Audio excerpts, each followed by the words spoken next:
lights are out and you stumble in the dark. You kept pushing on, but then you went too far.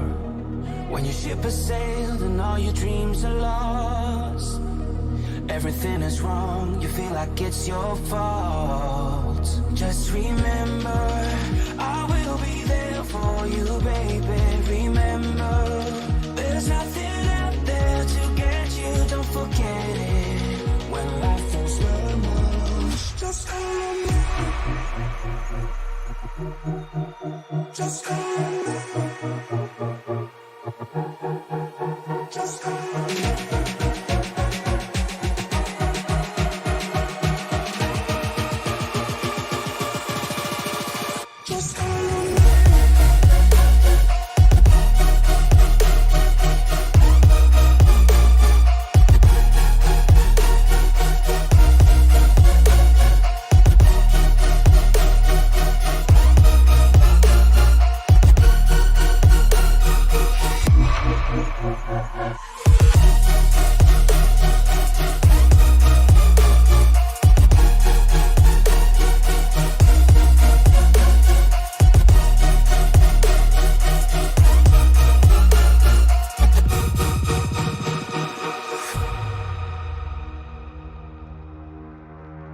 You're stronger now than you ever been. You gotta leave now, it's time to catch the wind. You will climb up high and look through the clouds. And when you're feeling low, I know you'll bounce back. Oh, and just remember, I will be there for you, baby. Remember, there's nothing out there to get you, don't forget it. When life throws lemons, just call on me. Just call on me. Just call on me.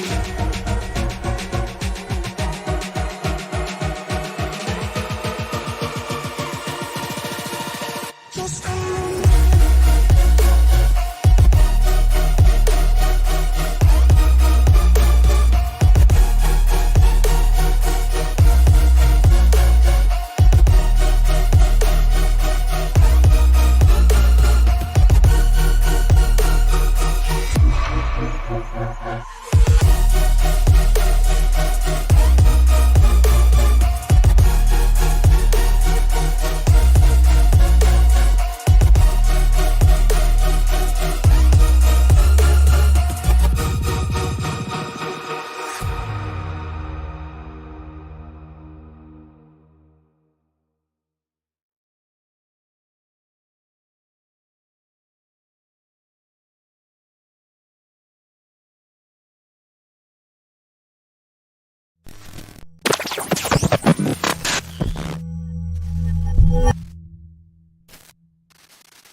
Good evening, ladies and gentlemen. Welcome to ESBN's broadcast of the Davis Brothers Roofing Cup Series League, Sunday Night NASCAR League here at Atlanta Motor Speedway for the Davis Brothers Roofing 250.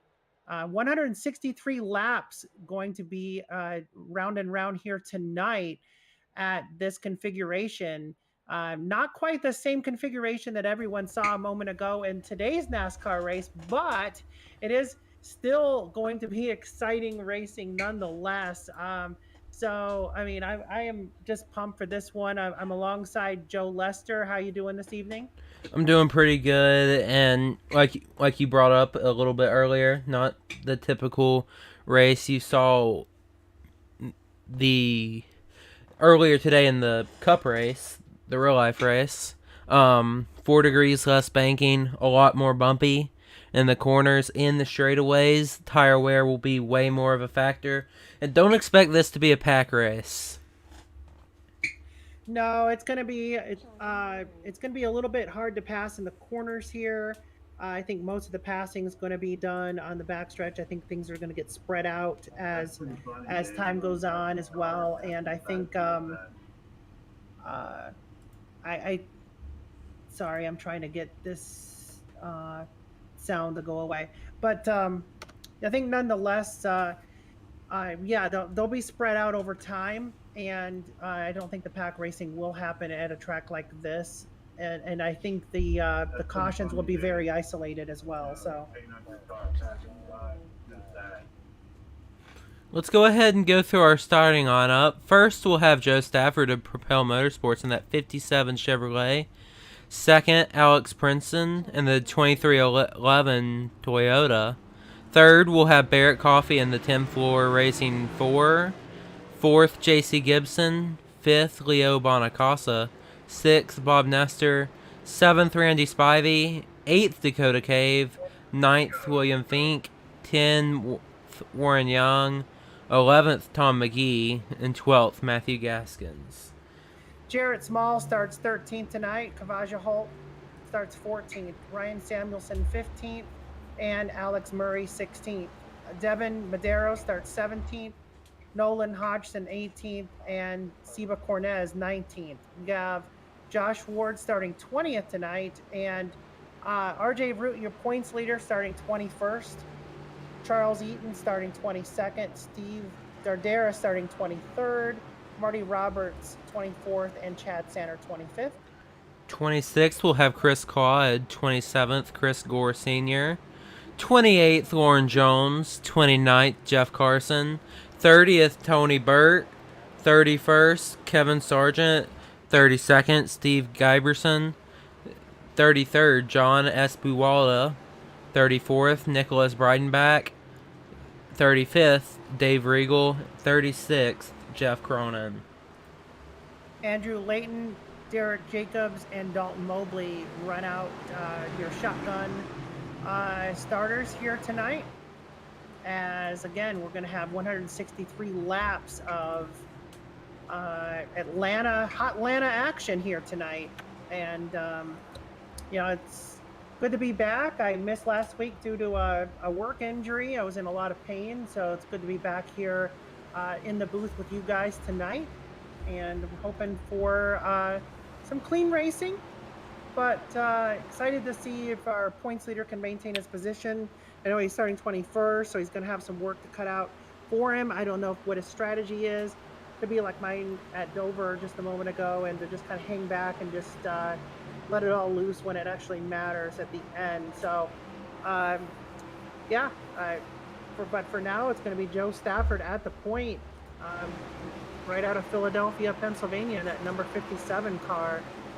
So he'll be taking the green here in a moment. So what do you think, Joe? We got some pretty paints out here. We've got some nice weather, it looks like. So you guys are going to be geared up here. Looks like the pace car is off, and we are green flag racing with Joe Stafford and the 27 of J.C. Gibson leading the field to the green. Those two are teammates, and they will get single file into turn one. Barrett Coffey on the inside, looking to make a move. He's not quite there yet. He'll just have to drop in line behind J.C. Gibson. Fourth will be Bob Nestor. Fifth, Dakota Cave. We see Leo Bonacasa working his way around Dakota Cave. Can he do it? Looks like Dakota might have gotten the wall. He does. He spins right in front of the field. Huge! Ryan Samuelson, Tom McGee, Nolan Hodgson. More and more tumble in. Oh my! That was the big one. Yeah, it was the big one, all right. And it was, Dakota Cave, Nolan Hodgson, Tony Burt, John Buwalda. The list goes on and on of the cars that were involved in this one. Unreal. Let's give this one a rewind and see how this one started. Yeah, I don't know what happened there. I'm working on getting the replay up. It looks like it could have started. My SDK went crazy, probably like yours did. It was dancing from here to Las Vegas, I tell you. It was blowing up. So I'm thinking if we start somewhere right around,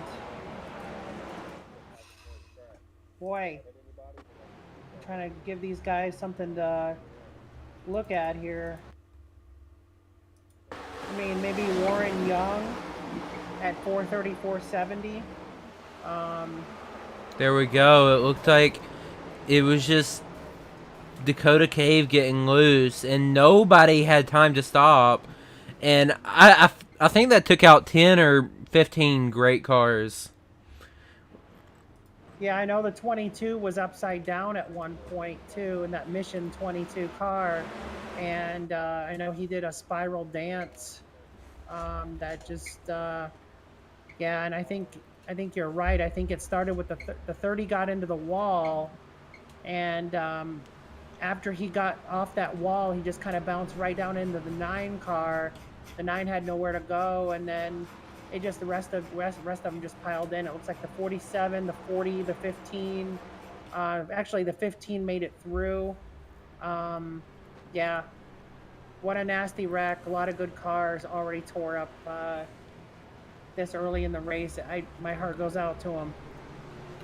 Yeah, spending all week testing and tuning. Unlike real life, you can make these adjustments over the whole week. There's not just one 50-minute practice session. And a lot of these guys were out here practicing every day of the week, trying to get their setup perfect. And just to see it all go in smoke on the first lap, that's just an awful feeling. I raced in this league last year. Happened to me once or twice. It's not fun for sure, and it's unfortunate. Yeah, it really is. I mean, like you said, they do all this practice all week, and it breaks my heart because you know you're spending that much time trying to get really good at a track and get the setups going and everything, and then these guys are not getting any fast repairs, so they're going to be spending some time in the pits now, getting these cars worked on, getting motors rebuilt, sheet metal fixed, everything else, and yeah, I mean, they're going to try to get back out there and get some points, I'm sure, because at the end of the day, that's, the eyes on the big prize. But the handful of cars that were able to squeeze through it, or the ones that were very up front, definitely caught a big break here.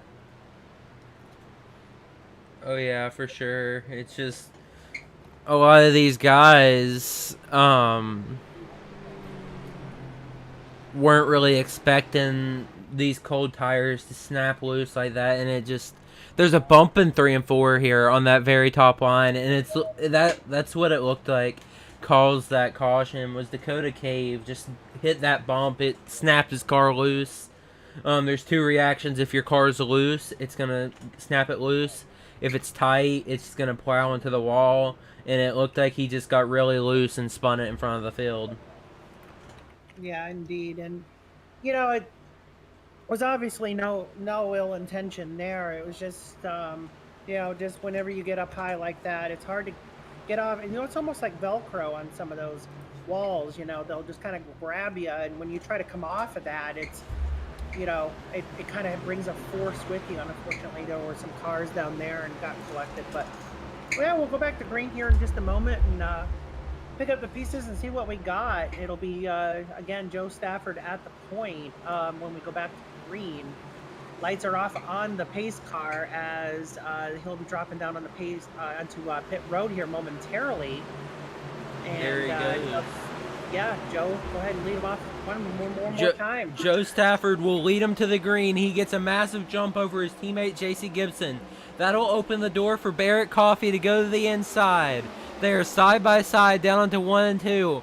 The middle line will get that run off as JC Gibson is looking to get that draft down the back straightaway to get ahead of Barrett Coffee. They're all singling out now. Looks like we got a battle back here for the 6th position with Kavaja Holt and Ryan Samuelson. They'll be going side by side down this front straightaway. Yeah, and we have our points leader, RJ Ritt. We do have a caution that came out. Looks like Marty Roberts Jr. may have been involved in this one in that number 55 machine.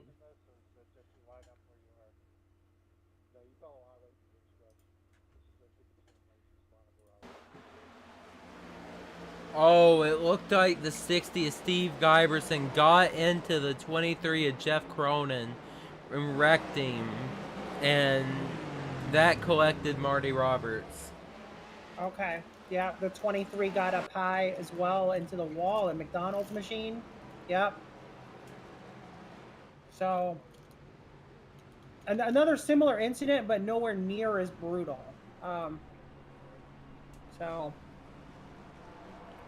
Yeah, I think the reason it wasn't as big of a wreck is because these guys were towards the back of the field. Jeff Cronin was filling in for our normal 23 driver of Austin Story. He'll be back next week at Coda. He was just out there having a good time at the real Atlanta race and had a good time. yeah, I mean, yeah, the Coda, that's down in there in Austin, right? Yeah, so that's got to be a fun time. Austin's a really fun city, so a lot to do down there. So we have the 9 car back on pit road for some more damage repair. Looks like there's quite a few other drivers that ended up coming into the pits. It looks like Alex Princeton made a pit stop. Jeff Cronin and John Bowalda was also down on pit road. Tony Burt as well.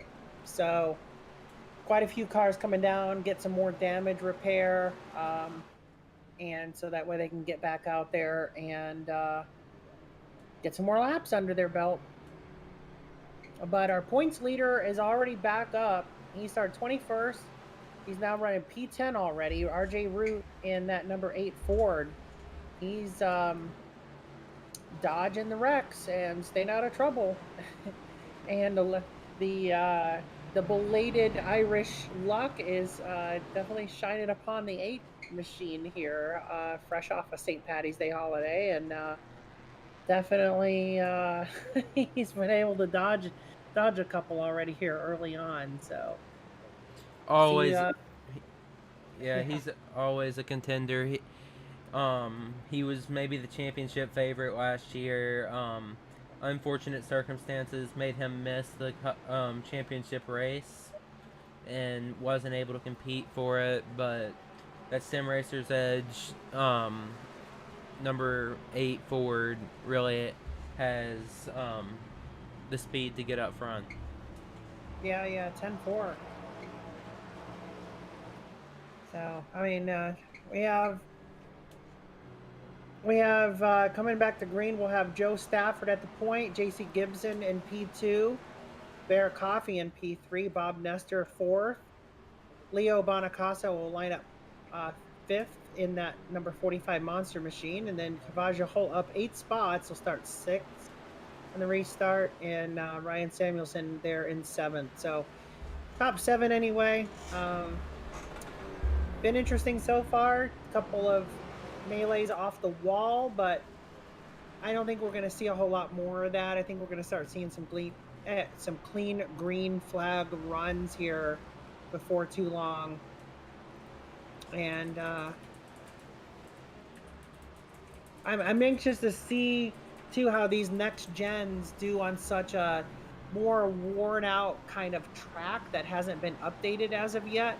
Because if you think about it, in real life NASCAR that just happened, these cars did not run on this pavement ever, but these guys are doing it. They resurfaced the current Atlanta that you saw today basically for these cars.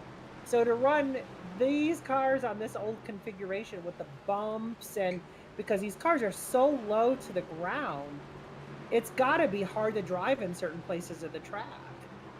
It certainly is, and only reason they're not racing on that newer version is because it's not on iRacing quite yet. Right. But we're about to go green once again, as Joe Stafford will lead him again, and they're off, and JC Gibson gets a great start. JC Gibson has a chance. He'll let off and let his teammate Joe Stafford take the point.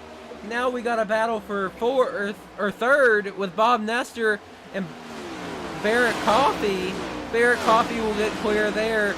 Leo Bonacasa not able to hold on to his position, as we got a mess back in the pack with Devin Medeiros and Kavaja Holt.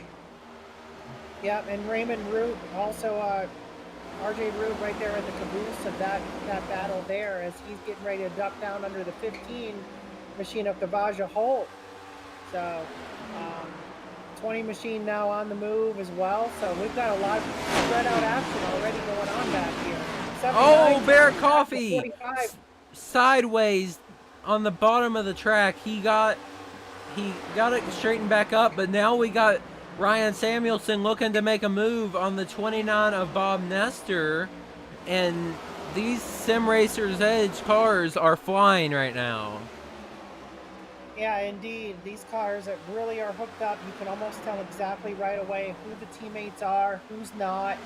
We've got definitely a couple of Fords running together, a couple of Toyotas running together, and these guys are wasting no time to try and get up front, maybe get into some clean air, get some laps led.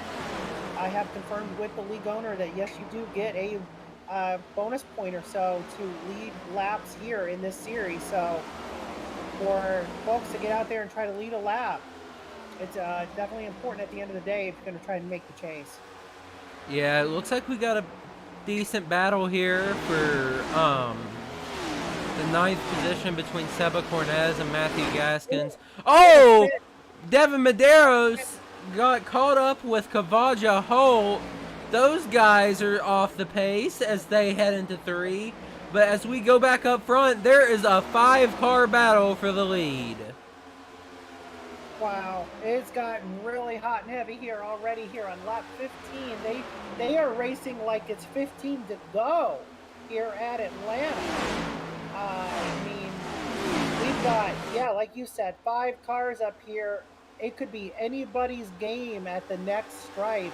And it looks like it's going to be the 29 machine of Bob Nestor trying to steal the 57's thunder here on lap 15 coming into lap 16 at the stripe. Bob Nestor does not have the run. Joe Stafford has the help from the 8 of RJ Root and that Sim Racers Edge Ford. They are ripping that top line for the lead. They could be 3 wide down the backstretch. No. Bob Nestor is side by side with RJ Root, not able to get anything going. Joe Stafford on the middle. RJ Root all the way on the top line. He's able to avoid the bump, but he gets really tight out of the corner. Bob Nestor and RJ Root are side by side heading into 1 and 2. Caution's out. And we have a moment of caution on the track. It looks like it was a Kavaja Holt incident, and possibly Lauren Jones, also known as Ills Kills, was involved in this one.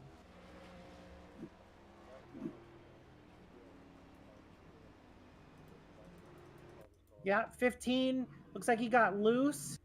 And when he got loose, he slammed right up into the 11-11, having nowhere to go. And then it looks like a car ended up ducking down on the pit road as well that was severely damaged in this one. I'm trying to make out who that was. It looks like the 89 machine missing a hood got basically just punted right into pit road. The 24 car didn't woe up fast enough, ends up right into the side of the 11. So quite a few cars, it looks like 5 or 6 decent cars that were running mid-pack all caught up in this one. Yeah, for sure. While we're under our 3rd caution, let's go ahead and get to our first commercial break. And let's take a little bit of a break.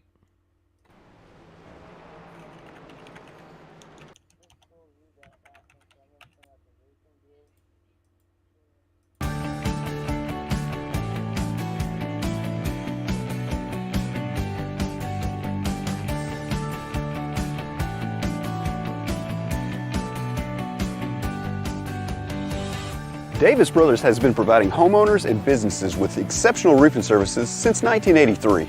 From repairing roofs on small homes to installing new roofs on large commercial retailers, no job is too big or too small.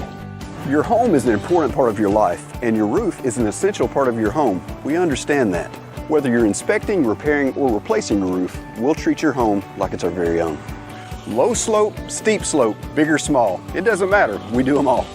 And remember, we have the capabilities and the manpower to take on any size job. When it comes to your roof, it's important to be proactive. Choose an experienced roofer you can trust.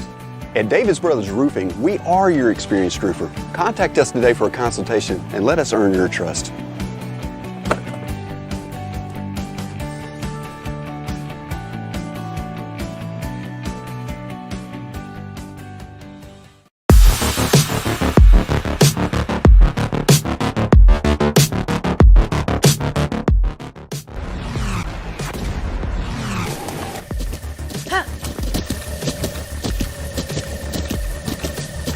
With the Buttkicker Gamer 2, what you see and what you hear is what you feel.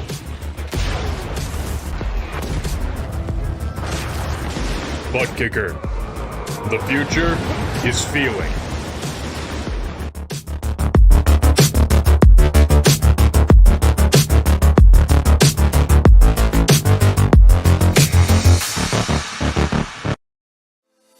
You know that guy? The one who, just minutes before the green flag, keys up his mic and asks, "Anybody got a setup?" Well, this is him. This is Adam. And Adam needs some help. This, on the other hand, is Steve. Steve is a solid racer, and he knows his way around the garage. Steve's problem is time. With a job and a family, he can't find enough time to build competitive setups and to race as often as he likes. But Steve knows a secret. Steve lets our crew chiefs do the setup work so he can focus on the racing. At naturesgarage.com, Steve can get setups for over 50 cars on the iRacing service, so no matter what series he wants to jump into, he is covered. Somebody really should tell Adam.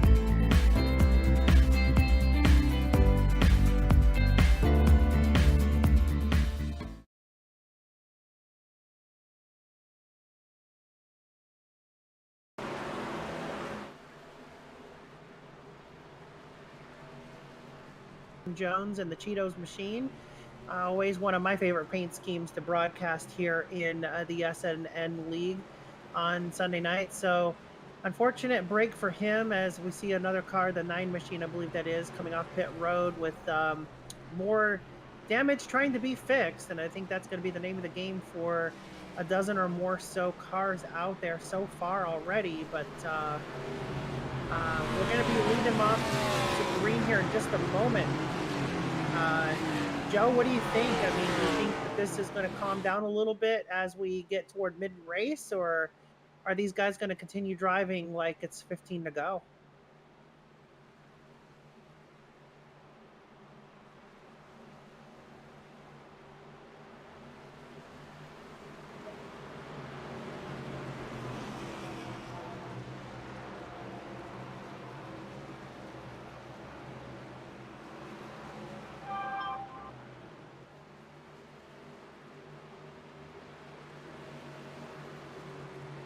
About to go back green here, and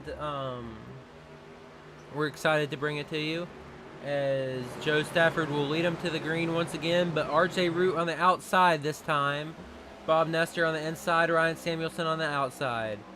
Joe Stafford can try not to give RJ any draft. Now Ryan Samuelson's trying to make a move on Bob Nestor. I think he'll get it out of this corner. He will.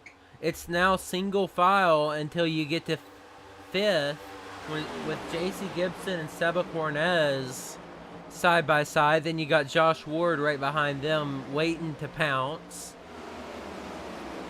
Yeah, J.C. Gibson definitely trying to make the move on the 16 car of Seba Cornez. Just can't quite get the job done. But ahead of them, you got Ryan Samuelson getting ready to go ahead and make a move on your former race leader. But look at the point. You have your point standings leader coming into this race, RJ Root, at the point, getting those very crucial and very important laps led points at the moment, as he's going to go ahead and lead lap 23 here at Atlanta. Long race ahead of us still yet to go. So, but he's got his points out of the way now, so he can relax just a little bit, let the car and the track come to him, and kind of batten down the hatches for a long race ahead and try to stay clean and clear out of the calamity that we've had so far tonight. Yeah, it's been an amazing race while we've been green. Just a few cautions sprinkled in there, slowing down the pace of this race. But we're side by side with Josh Ward and Seba Cornez as he follows right behind AC Gibson, trying to get the run off Josh Ward. Oh, and they're wrecking behind. Yeah, it looks like Kevin Sargent and Barrett Coffey, Chris Claude, and Andrew Layton maybe even all involved in this one. So let's take a quick look here and see what may happen with these folks.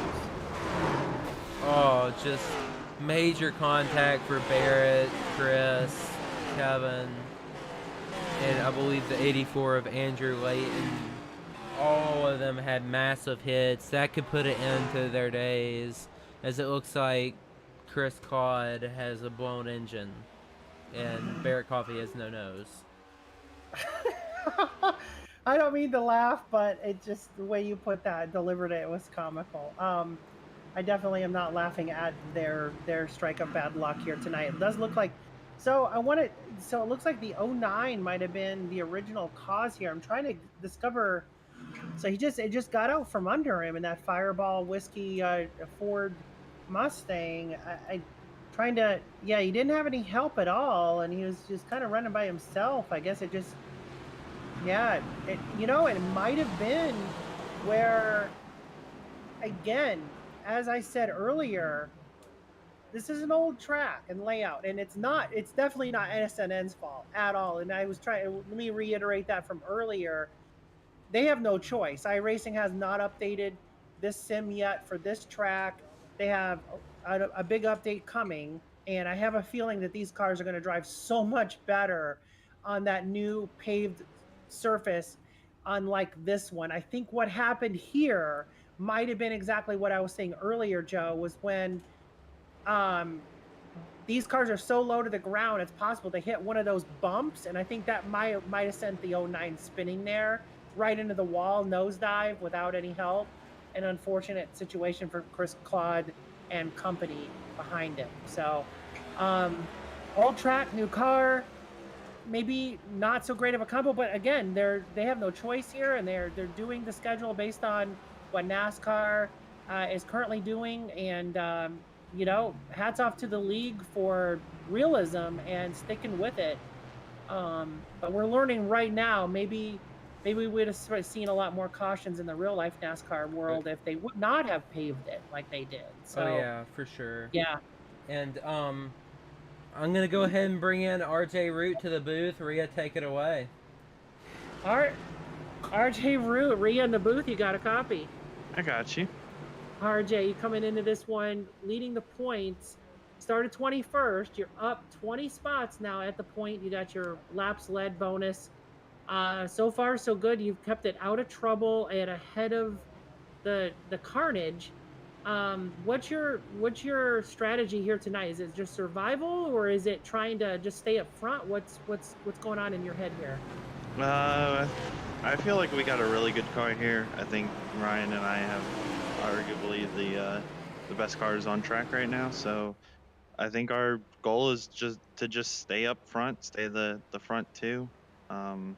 We got the 24 that stayed out here on this caution, but I think we're gonna just try to pull away as best as we can and get another win tonight. Well, I mean, that's definitely a good strategy, and I good luck to you out there. You have a nice looking paint job this week, and look forward to hopefully talking to you a little bit later. Do you have anyone to give a shout out to before we let you go? I'd like to shout out Edge Setup Shop and Charge Racing for this amazing car again this week. Yes, sir. We'll go out there and get them there, and we'll hopefully talk to you in the podium here a little bit. Awesome. Thank you. Thank you. That was our points leader, RJ Root, and race pretty much leader. Nick Breidenbach stayed out, so he's the first car on fresh tires on that outside line. Note, Nicholas Breidenbach and Joe Stafford are teammates. Maybe Nick might count him down since they are in Discord voice chat. Help him get a jump on RJ and push him and get him clear of Ryan Samuelson, and then it can be a battle between Joe Stafford and RJ Root for the race lead.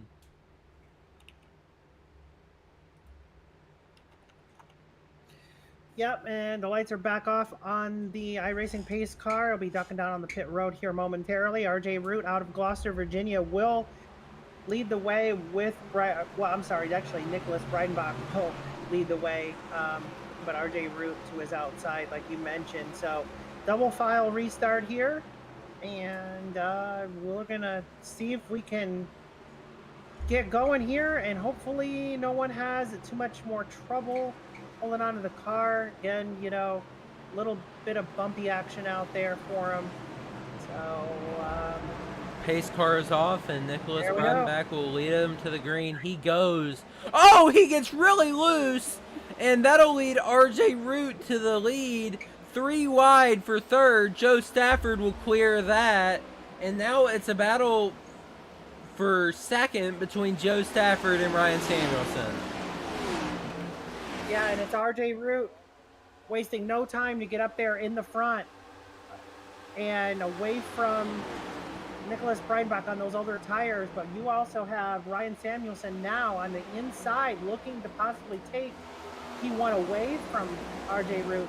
Doesn't get it done on this lap, but look for Ryan Samuelson to possibly be at the point, get those ever so important laps led bonus points here, but maybe not. We might have some 3 wide action after all. 57 now trying to show his face back into the action. He led quite a few laps earlier in this race, settles back down into third.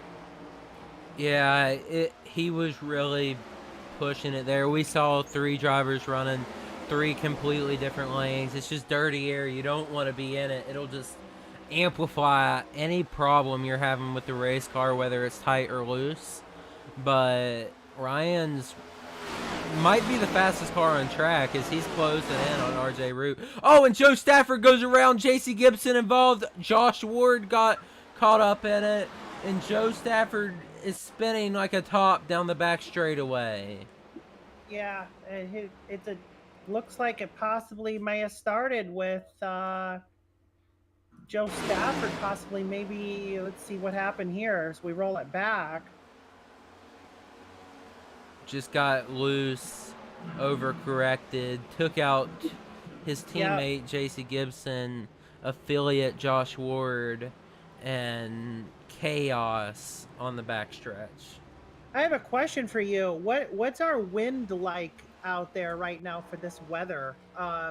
Taking a look at our weather, are you able to pull that up and see exactly what our wind speed is here and possibly which direction? Yeah.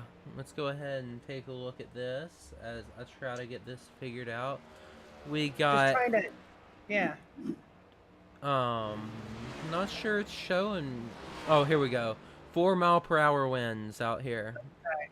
So that kills my thought there. I thought maybe if we had some gusty winds today here in the Atlanta metro area, like we were seeing at Dover a moment ago in my league, that, you know, we had 14, 15 mile an hour winds, gusts of 20. We, you know, coming out of 2 and 4, we had, you know, all hell was breaking loose just to hold on to the cars. I was thinking maybe that had some sort of impact on today's race here in Atlanta, but that is not the case. So, yeah, I think it's just going to be more of, again, what I was saying earlier, and I'm beating the dead horse, but, you know, the older track with the new car. But I'm going to tell you what, at least these guys are getting well trained, because there's no better way to learn the new car is to be on a rough track like this, because it's going to get nothing but easier from here on out after racing this brutal track here with the way the surface is. So going into some of the races ahead, I think, where are they at next week? They're at they're at Coda next week. Okay, yeah. So that's a whole different animal. I'm not even going to compare that to Atlanta. Coda's just Coda, right? So, but yeah, at least the surface is going to be good for them. Turn 1 is the brutal. That's like a whole separate animal. Turn 1 of Coda, but yeah. Coda can be one of the best road courses if you figure it out, learn the layout, figure out like what's happening with everything. If you're overshooting the corner, maybe back it up. It's one of the best road courses on the schedule, in my opinion, and I can't wait to watch this race next week. Not sure if I'll be in the booth again, but we'll just have to see. Yeah, indeed. I mean, Coda, it's, I don't know who is a good road racer in this league yet or not. I just came in at the beginning of the season, so I'm just still learning. So it's going to be, I'm curious to see who's going to be good on the road courses and who isn't. But yep. Yeah, I mean, last year's winner at Coda is the 23 of Austin Story. Wasn't able to make it today. RJ Root, Ryan Samuelson, Seba Cornez all have won road course races in this league before. It's really a great competitive road course league. You also got Joe Stafford, who's always up there. One of the greatest battles you've ever seen in the SNN series was at a road course, which was Coda last year, for the lead between Joe Stafford and Austin Story. That was going on the whole race. Literally, from lap 1 to the final lap, they were within 3 seconds of each other. Wow. Yeah, that's a pretty good finish. But we're coming out onto the backstretch here at Atlanta, and these guys are tightening their seatbelts, ready to go, as we got a long way to go, not even halfway through the race. These guys just need to calm their nerves, be patient, and with a lot of these cars that are damaged, I think we'll see a pretty good green flag run. Yeah, I mean, it's almost like over half the field really can't get a full, good, fast run right now because of the damage. So, and this is an aero-reliant track, so I can only imagine those guys out there with no hoods and front bumpers and front clips and stuff. They're not going to be too competitive, but pace car drops out on the pit road. Once again, we're going to head the green flag here. RJ Root at the stripe. Go ahead and lead him on into turn 1 there, Joe. Yeah, RJ Root got the jump. Ryan Samuelson followed. Leo Bonacasa making a move on that top line, trying to get by Seba Cornez. He wasn't quite able to do it. He'll back out of it and run in 4th here for the time being. Maybe his best run of the season, as this has been the most competitive he's been all year. But it's always good to see guys like that find the track they like and get up front. Yeah, Seba Cornez having a great run here. He's up 16 spots since the start of this one. Jeff Carson, another big run up there, running P7 right now, or P8 now, up 21 spots. John Buwalda is up 24 spots in that 51 machine. Having a great night here, staying out of trouble, dodging the wrecks. Looking to have a really good points day here at Atlanta, as we've now crossed 39 laps into the books here. And I mean, we're going to be seeing some round of pit stops coming in here pretty soon too, so got to keep that in mind. I know everyone on the track has pitted at least once, but I know that eventually they're going to be pulling on the pit road and trying to get some tires and fuel. I think it's been a minute since RJ's been last on in the pit, so keeping an eye on that. I think they're going to get probably, about 35, maybe 40 laps under green? A fuel run is about 44 to 48 laps on fuel. Okay. Longest I've seen on the 75% fuel load this week is about 47, but you never know if somebody can stretch it a little bit longer by saving some fuel. But we got a great battle up here for second with Seba Cornez and Ryan Samuelson, as just trying to figure out these lines and learning the track as they go. I know some of these guys race in a series that runs full distance on Saturday nights, and that gave them a lot of practice for this race. And we saw a huge moment for Seba Cornez. Now we got a battle between Matthew Gaskins and Charles Eaton coming out of 4. They'll be side by side. Give it to Matthew Gaskins this time by. Yeah, and it's RJ Root still maintaining that P1 position, but we do have a battle, like you said, in the back here. We've got in 6, Leo Bonacasa, the 45 machine, now under the number 75 of Charles Eaton in that green Ford Mustang there, and can't quite get the job done. Charles Eaton remains in P5, and yeah, it's I think some of these guys may be learning to be a little bit more patient. They understand that there's still a long race ahead of them. There's no point in, you know, pushing the envelope, but 45 is going to go ahead and make the pass now. 45 into P5 now in that Kurt Busch lookalike in that Camry machine on the move. Yeah, the guys over at 2311 try to run sort of the paint schemes that real life does. I know Nolan Hodgson and Alex Princeton sort of, since they don't have a scheme to base it off of, they have their own sponsors, and they run schemes made by Austin Story, Money House Graphics. But we got a battle between Leo Bonacasa and Matthew Gaskins right now. Leo is really making that bottom work, but Matthew Gaskins not letting it up on that middle line.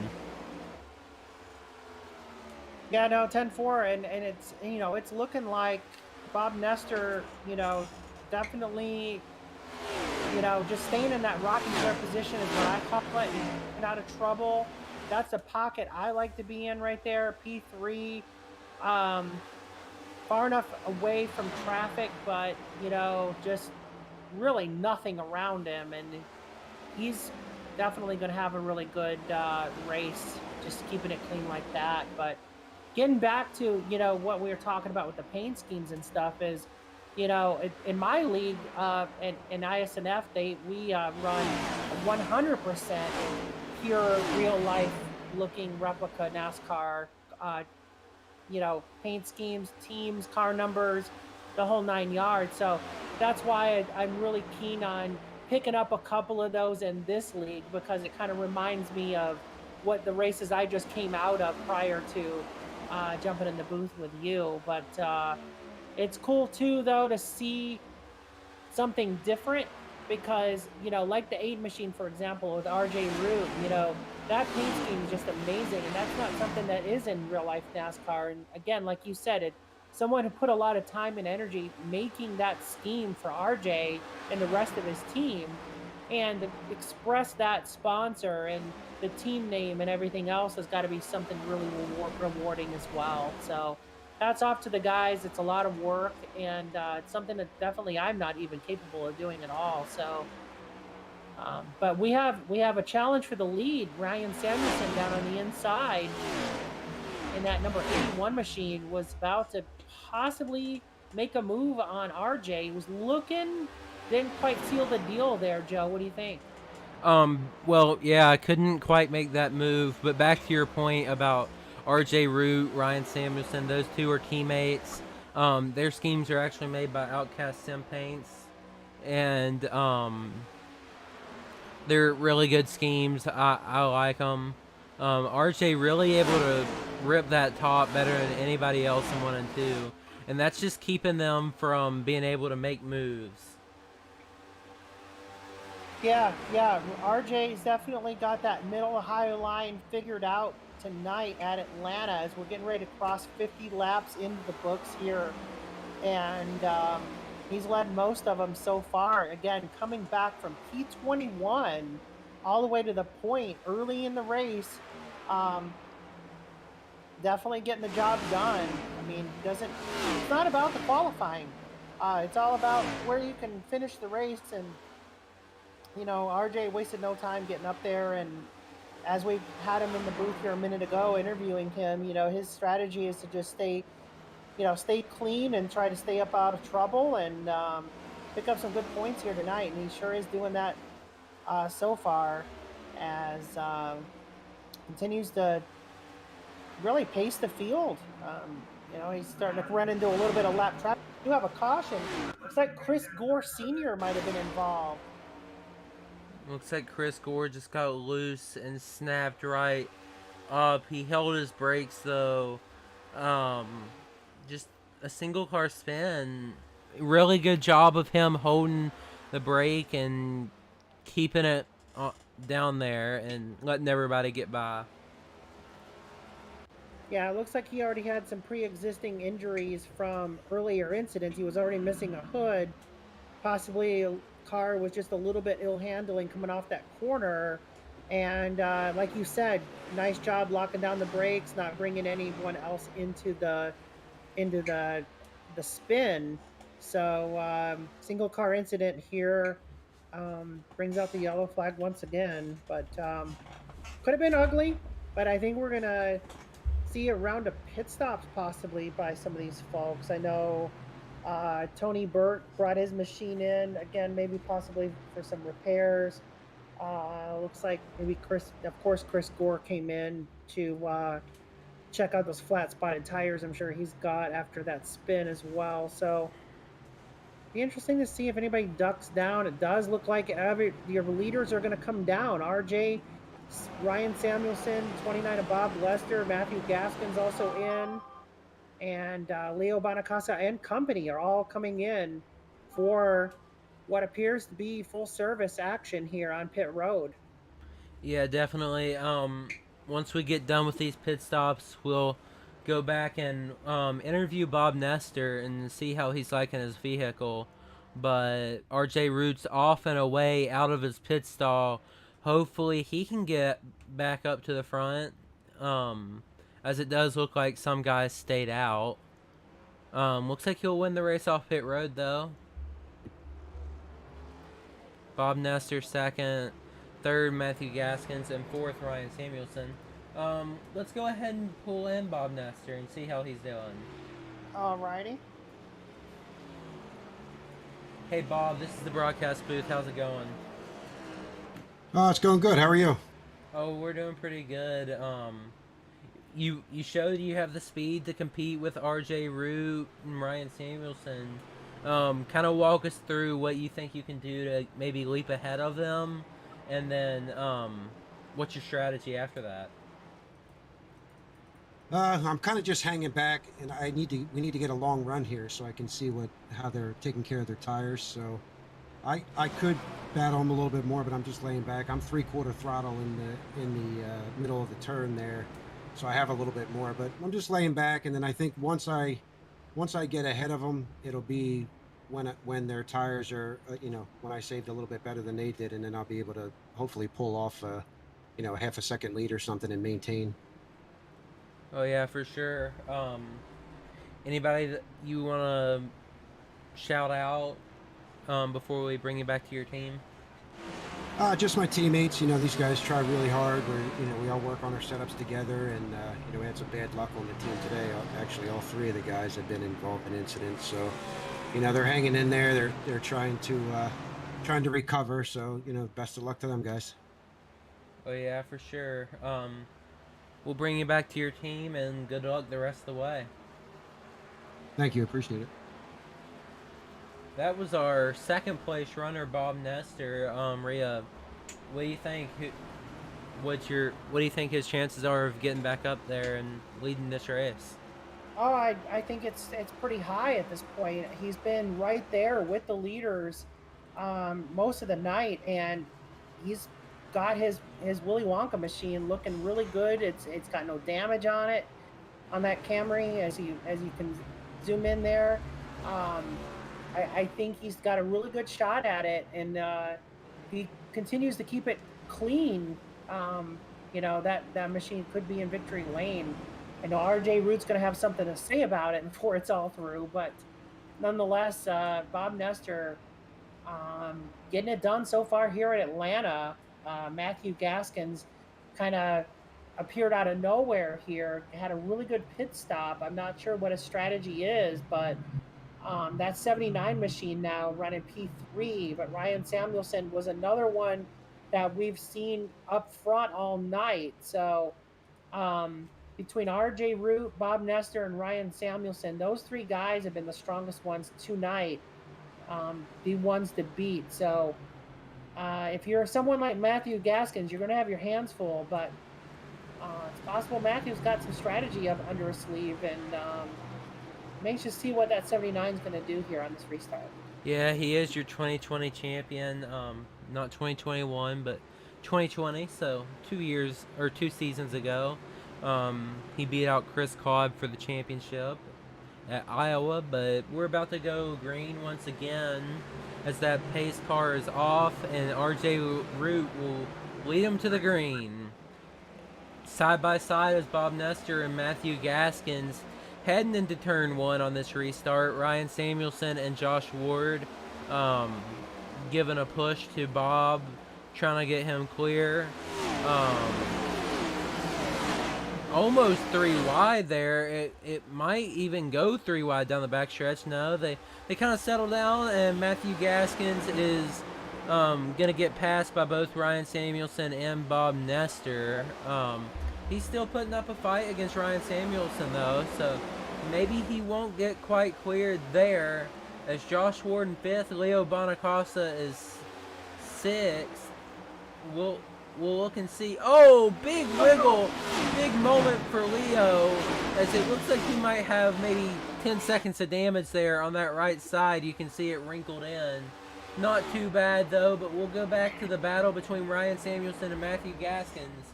Ryan Samuelson does get clear there. That's left for Josh Ward and Matthew Gaskins to go at it. Yeah, meanwhile, Bob Nestor is sticking strong with RJ. That 2-car battle up front. And they've pulled away from the rest of the field. Bob Nestor and RJ. And we have another caution. And I'm looking to see who that might have been. I heard the sliding around. I'm not getting any reports of who it was, though. Yeah, not sure who it was. Looks like we might have a culprit in Leo Bonacasa. Let's see. Yeah,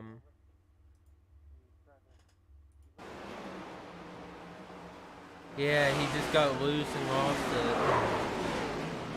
Big damage. And nobody else collected. Just good run here today. Unfortunate ending. Probably some tire flat spotted there in that right side of the car. Oh man, it's just killed. Yeah, it's a tough break for Leo. I know he was running in the top 10 and having a good run. Not sure if there's enough significant damage on that 45 Monster Energy machine to end his day, but I know he's going to drop it down on pit road, it looks like here. Assess the damage and see if he can get that machine back out on the track to get a good finish. So just lucky that no other victims were caught up in that. And but yeah, we're under caution once more here at Atlanta, but it looks like the 4 machine and some others that were caught up in earlier incidents are bringing them down to just for extra work, to be done on those machines, again, trying to pound some of the crinkles out of the fenders and, doing a little bit more, repairs on the radiators, make sure these cars are not going to overheat out there, because that's definitely a concern when you have a front end impact, especially, where it takes off the front clip. Now the radiator is exposed and you can run hot and blow an engine. So that would be for sure an ending to their night. So I know these guys are coming down the pit road quite often to try and, just get a little bit more repairs done, cool these engines off and get back out there. But I did want to talk about that because it's important to mention that, because we have half the field that's got significant damage on their cars, and we don't want to leave those guys out of the broadcast. These guys, like you said earlier, they put their heart and soul into practicing, getting these setups fine-tuned this week and everything else, and they don't deserve any less credit for that because they got the short straw tonight. Got taken out early. We definitely want to show you guys some love out there. We respect that you're not rage quitting and whatever, you're coming in, you're getting your repairs done every caution, get back out there trying to get a couple medal positions. hats off to you. It takes a lot of patience, and because it's frustrating. You think you could have had a top 5 or possibly a dub tonight, and it's just, you're going to end up 22nd, 6 laps down or something, but at the end of the day, you're going to get good points because you decided to stay out there. So, hell, I've passed, 14, 15 cars before by just doing exactly what these guys are doing, just running some laps, grabbing some points. I call it mop-up positions, but I also make the chase every year because I do that. And again, big picture. So, but we're going to be lining up here again, and it'll be RJ Root once again at the point, Joe. So he's got the dominating car. He's got the car to beat. That Ford Mustang has been out there, and other than Bob Nestor, there really hasn't been a whole lot of threat to take that away from him. So, you think in time any of these other cars are going to be able to make the pass? I mean, yeah, last year in the spring race, RJ had a great car, got some damage on pit road, not really the same after that. Then things happened later in the race that led him to getting the P2 finish. But JC Gibson actually won that race, and he got taken out in the Joe Stafford wreck. So, definitely unfortunate to see these guys getting caught up in these wrecks, but you never know what can happen, and just a little bit of damage might hurt you in the short run, but if you can fix the car, it'll be fine, and you'll be able to get back going, as long as it's not terminal engine damage. Green flag is gonna come out as Barney the Flagman is waving that green flag as RJ Root is off and away. Ryan Samuelson directly behind him. Bob Nestor on that middle lane. We'll see if he runs the top or the middle. He runs the middle, and he'll try to get the run. Nowhere really for Ryan Samuelson to go. That'll let Bob Nestor have the preferred line into 3 and 4. He'll get clear of Ryan Samuelson. Now he'll set his sights on the leader of RJ Root. Yeah, Bob Nestor and company trying to get a run on RJ. Like I said, it's going to be tough to pass him, but maybe Bob Nestor has, he ducks down low. He's looking, can't get the deal done though. So again, a lot of looking, but patience is key here in order to possibly bring home a dub. So a lot of exciting action going on up front with some really good race car drivers here tonight.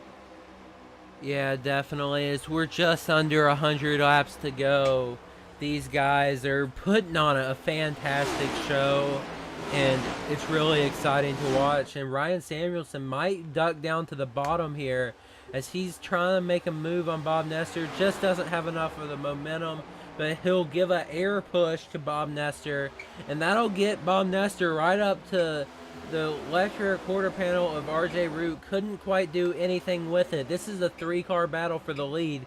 You could throw a blanket over these guys, and they're all running sort of different lanes in each corner. Yes, they are, and also too, they're 3 different manufacturers up here. You have a Ford represented, a Toyota, and a Chevy.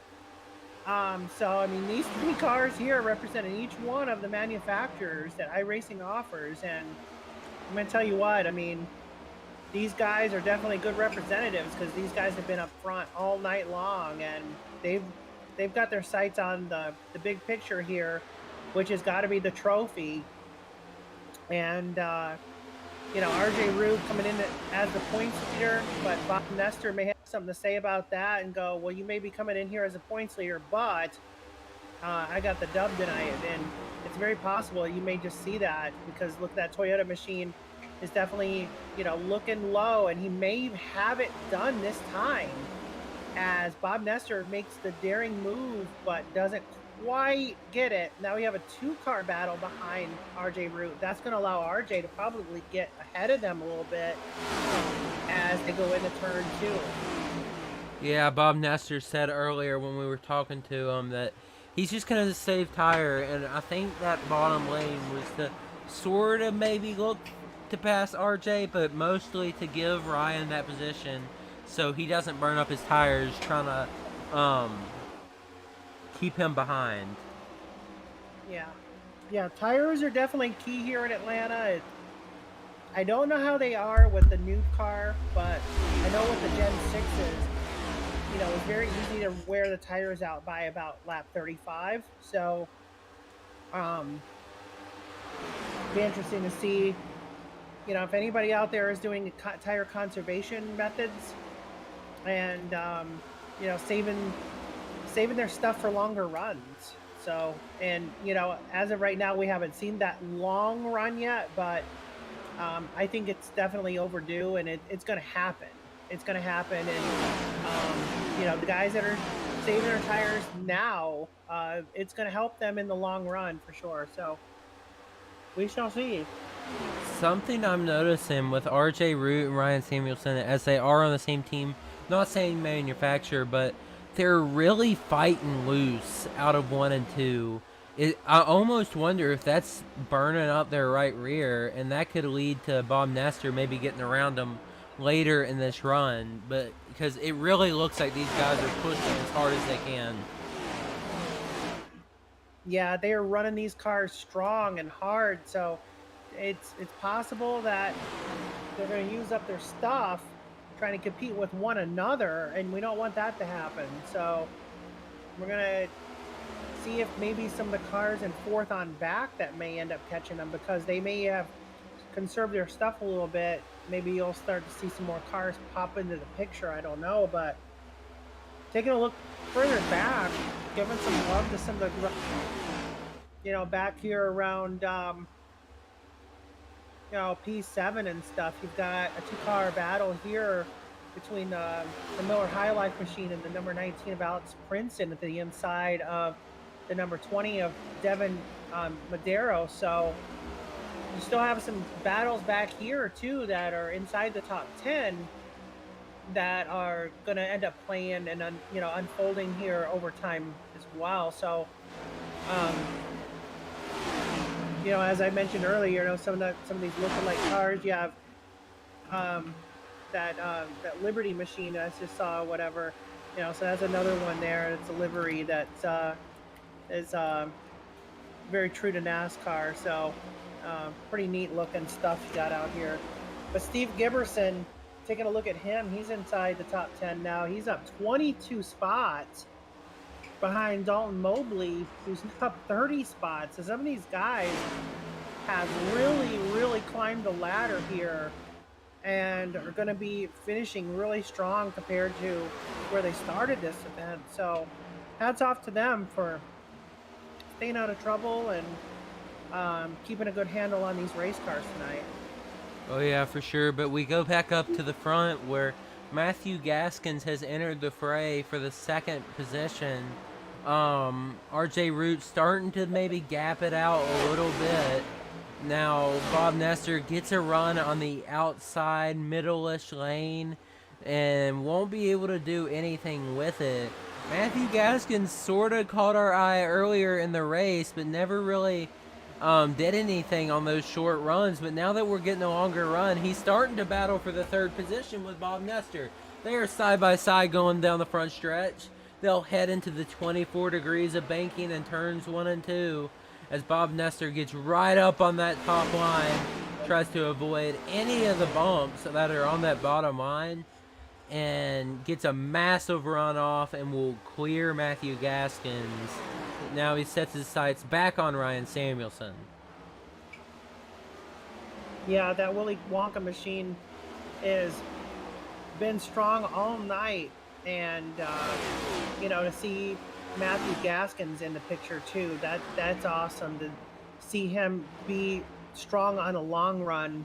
Because I know he had that really good pit strategy, and I wasn't sure if that was going to last for him, but for him to work his way back up there and say, you know what, it's not just about pit strategy. It's about, I can run really good here too. And like you said, he was a champion 2 years ago. So the guy can race. And he's definitely showing it here tonight at Atlanta. So 78 laps in the books. We're just about to the halfway point. So,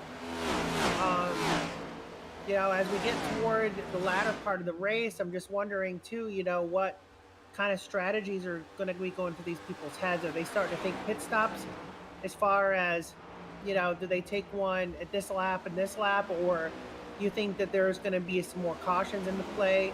I just wonder what's going through their heads right now as time's a ticking here, start deciding that. Are they going to go in their black boxes and decide to take two, maybe just two right sides and fuel, especially if we're under green? I'm curious to know what's going through their heads right now. I don't think you'll see anybody take two right side tires or even left side tires because of how hard this track is on the tires. But we got a battle for the second place position between Bob Nestor and Ryan Samuelson. But back to the pit stop thing. You're going to want 4 tires. We've gone about 28 laps on this set of tires. So maybe expect pit stops in the next 17 laps or so. Yeah, 4. Well, yeah, it's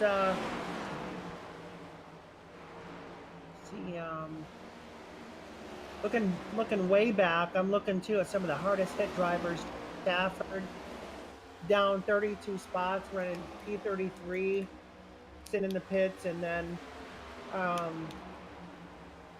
wanted to mention some of these guys that got dropped out: Randy Spivey, Warren Jones. So they're going to take a big hit in the point standings. Meanwhile, some of these guys that were coming in a little bit further back are going to have fantastic point nights. So Bob Nestor was finally able to get below Ryan Samuelson, and now they're side by side, almost clears them, but the middle line, he gets clear, and there's smoke on the bottom. That's Nolan Hodgson and the JCTV 54 Toyota, but they'll keep it green. And now Bob Nestor told us in the interview he has a long run car. Now he gets to show it as he's gotten by Ryan Samuelson. He sets his sights on the leader of RJ Root. Yeah, 10-4. I mean, it's getting heated up front as we're starting to run into some lap traffic now. Lap traffic becoming a little bit of an issue, I guess. Not really a big issue in a negative way, but just a factor. And you have to remember: are these cars going to stay high, go low? Are you communicating with these cars to come up with a plan? So as these long green flag runs happen, you're going to start running into more and more traffic. So again, some of these cars are tore up pretty bad, so they're going to be down on power. So you're going to definitely have to make a good maneuver around them to stay out of trouble.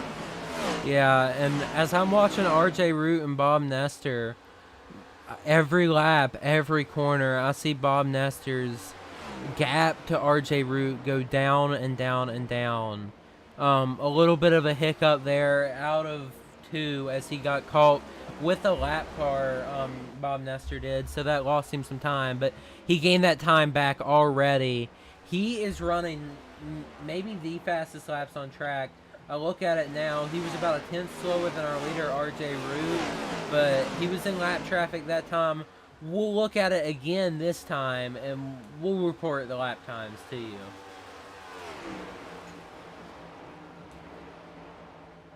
Yeah, it looks like there's about a gap of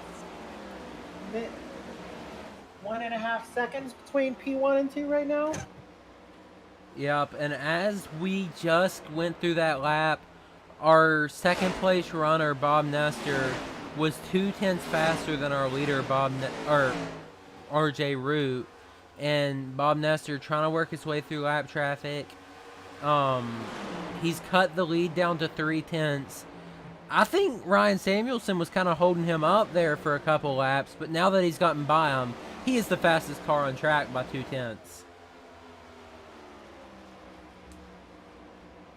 Yeah, he's had, let's see, the fastest lap that I see on the screen is Josh Ward at 194.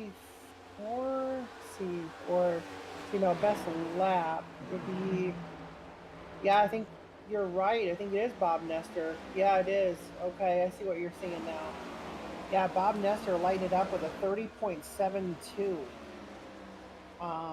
That's pretty impressive getting around here. So he's got his car dialed in for sure. Oh, big moment for Bob Nestor.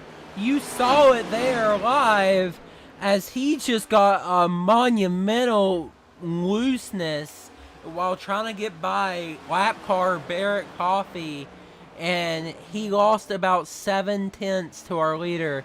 Now he starts closing back in. He's down to a second, but it was at 1.1 down the back straightaway. He's already closing in a little bit.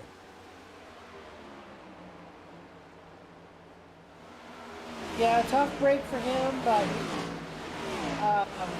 it's also on the bright side of it. He got lucky. Ooh, there was a car that just dove in. It looked like the 79. Got a little loose. He saved it as they were heading out of the back there.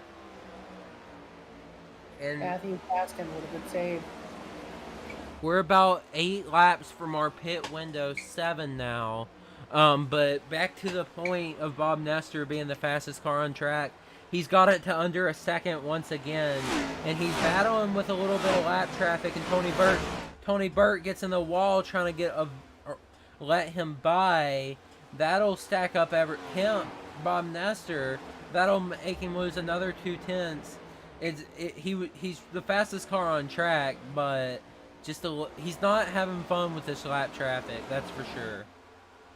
No, as looks like that lap traffic, like I said, is going to be a factor, especially in the long green flag runs, because again, a lot of these cars had significant earlier. Now they're coming back out of the pits after sitting, multiple laps down, getting those cars fixed. Now they're going back out trying to salvage whatever they can out of the deal. They're trying to stay out of harm's way. They're trying to stay up on the racetrack, let these lead lap cars go by, race it out to the finish, but they're still a factor in the race because they're ill-handling cars, and you got to find a way to get around them. So, I know that they're doing what they need to do, and everyone respects that. But at the end of the day, you have to make sure that you're not going to take out the leader either. So, just lucky break for Bob Nestor. I can't say that more and more. I mean, it just really good there. But yeah, we're well past halfway. Like you said, we're going to be winding down here to the pit stalls here in just a few laps. We've been talking about Bob Nestor a lot, but the third place car was passing Ryan Samuelson and Alex Princeton, and he was the fastest car on track that last time by. Ryan Samuelson heading down pit road. That'll start our green flag pit cycle. Expect RJ Root and Bob Nestor to follow suit and hit pit road maybe this time, because these cars have fallen off about a second.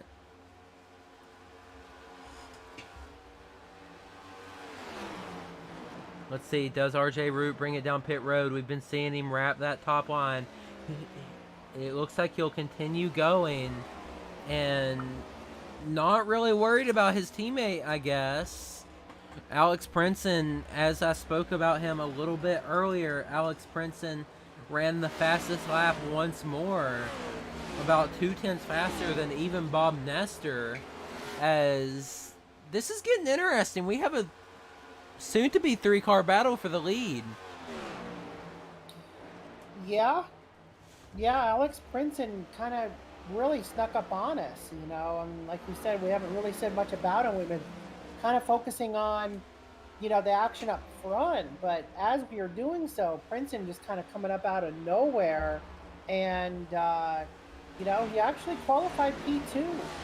And I don't know if he just chose to drop in the back early and just kind of save his equipment, or if he just maybe didn't have the setup that he was looking for in the beginning of the race, and he was just trying to dial it in as time went on. Because that's what I'm guessing may have happened. The Miller High Life machine here is that I think he has the setup more dialed in and geared in for the longer runs, and just was trying to tweak it as the race goes, rather than just kind of starting up front and keeping it up there and possibly running into some trouble early on. So if that's the case, Alex, good on you to take care of your race car and those that are around you. So you're back up here, you're in P3 now with just 66 laps to go.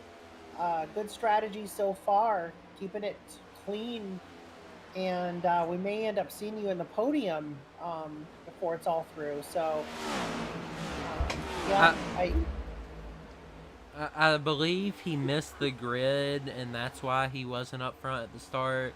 He's one of those guys that doesn't really like being up there at the beginning, so if he has a good qualifying position, he'll miss the grid and kind of let everybody wreck. And we got a caution here. What is it? It looks like Tony it was Burt. Devin Medeiros and Derek Jacobs, Tony Burt, Andrew Layton was involved. Devin Medeiros hooked Barrett Coffey, slid down into Nick Breidenbach. He kept his car clean all night.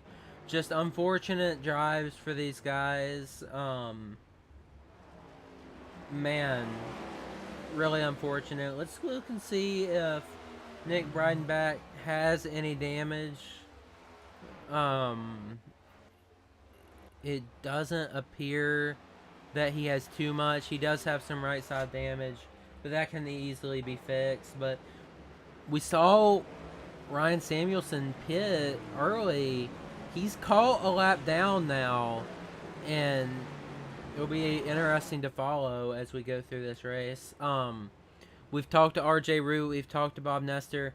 I think we're going to bring in Alex Princeton once these pit cycles are through. Don't want to bother them while they're pitting. And yeah.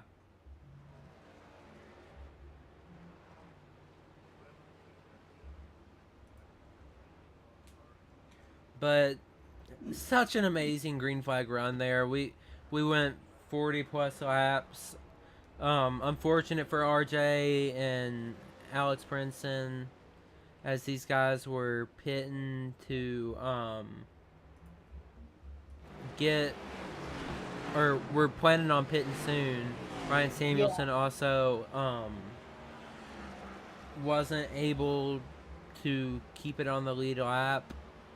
Unfortunate for him. It looks like he got the lucky dog though, so not too bad of a problem.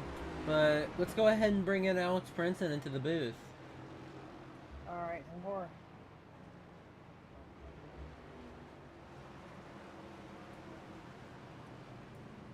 Hey Alex, this is the broadcast booth. Do you have a copy? Yeah, go ahead. Hey man, we saw you closing in at such a rapid rate there at the end of that run. You were the fastest car by like 0.2 a lap.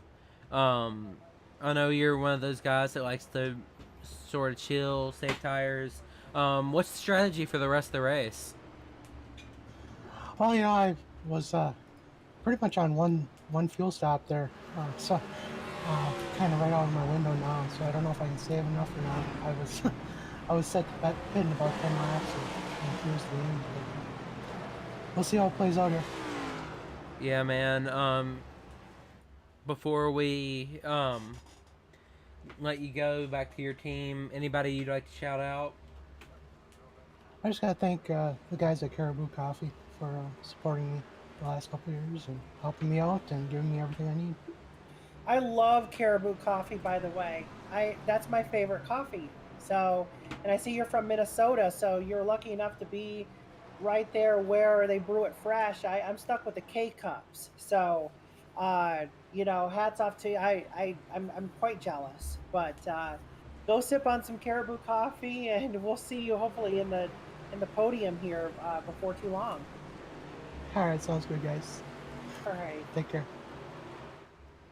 That was our second place runner, Alex Princeton, And I just and I had the sound off on the coffee. I love coffee, and that's the best taste in coffee. I'm very opinionated, and I'm quite critical. It takes a really really good item to impress me, and I'm gonna tell you what, that coffee, not a paid sponsor, but one of his, I guess, but nonetheless.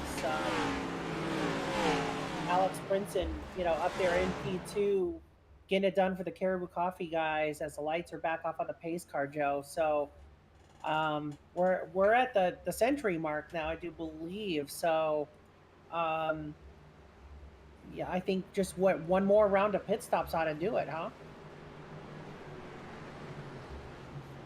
After, you know, between now and the end of the race, only one more round wouldn't be needed.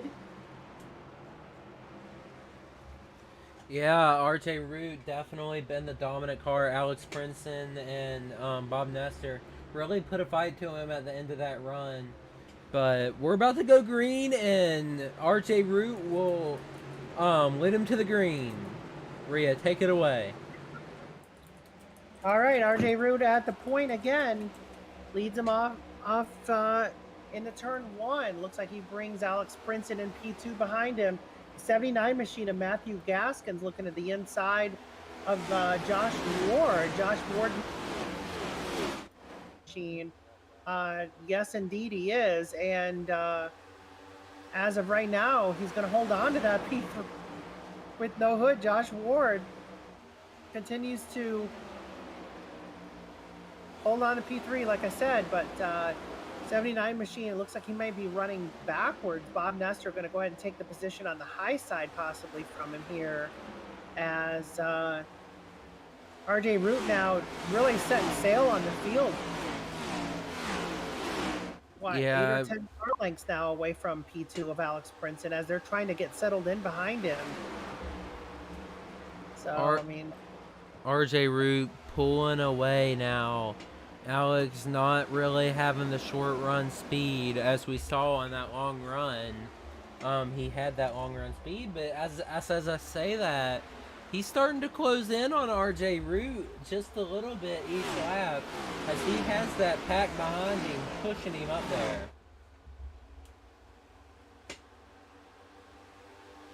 JC Gibson and Matthew Gaskins. We saw JC Gibson get caught up in that wreck with Joe Stafford, his teammate.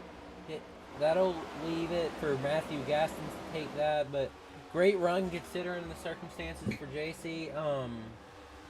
But let's go to the battle for second with Alex Princeton and Josh Ward.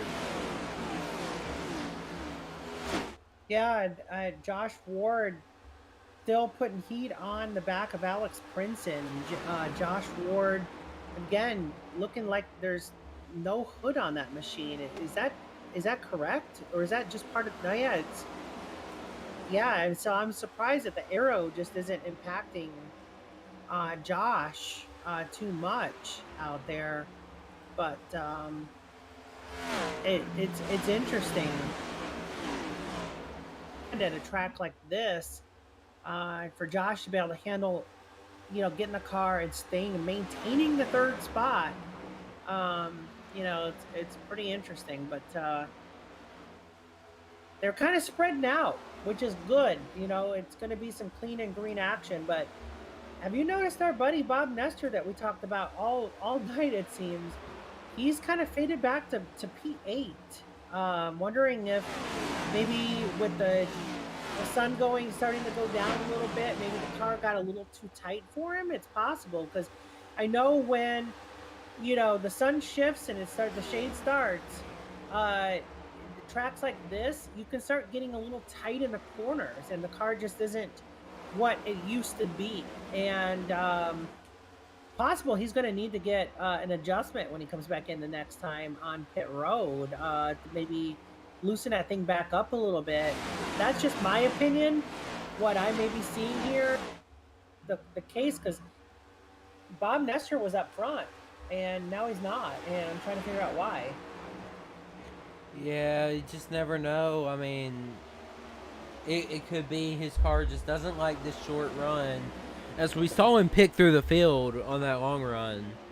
It's just gonna be something to watch as we go on. Alex Princeton in second, sort of waiting for his car to kick in on the long run, like it did in that first run.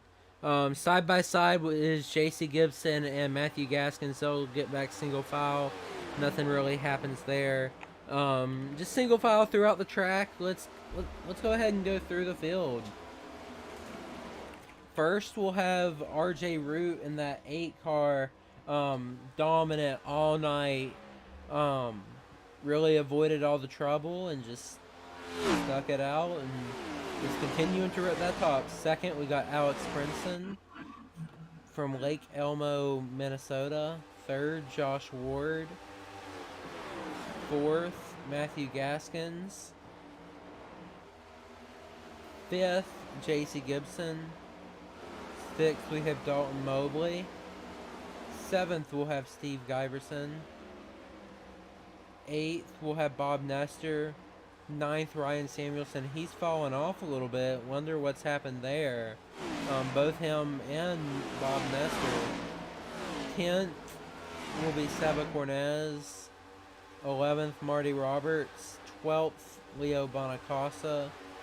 13th, Nicholas Breidenbach. 14th, Warren Young. And 15th will be John Buwalda, the last car on the lead lap. Yeah, and then starting one lap down, you got Derek Jacobs out of Seattle running P16 right now. Kevin Sargent out of Dover Foxcroft, Maine. Another Mainer. That's where I live. I thought the one from Portland, Maine was the only one from Maine in this league, but it looks like we do have another Mainer. He's from up in the Willy Wax is what we call him, out in the middle of nowhere. If you Dover Foxcroft, way up north. That's pretty cool to see. Dave Regal, one of our SRM buddies here, he's running P18 right now.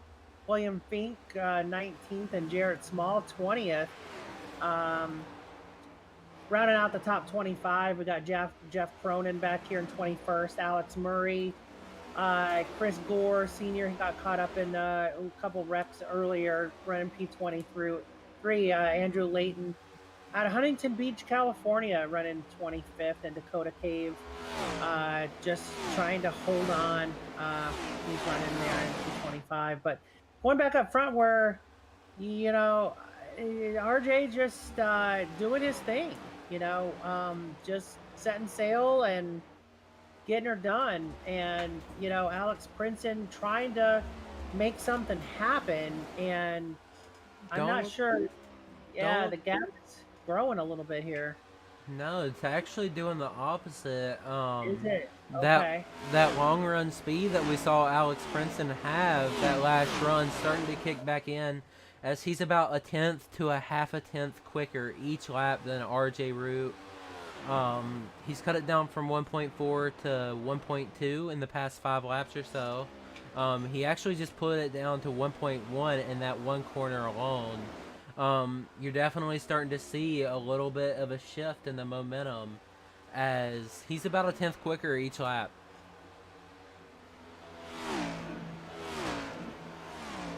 Yeah, I'm starting to see that now, actually. You're right. I think the car's starting to come to him, and it's possible that he's got his car dialed in for the cooler track and the sun going down, and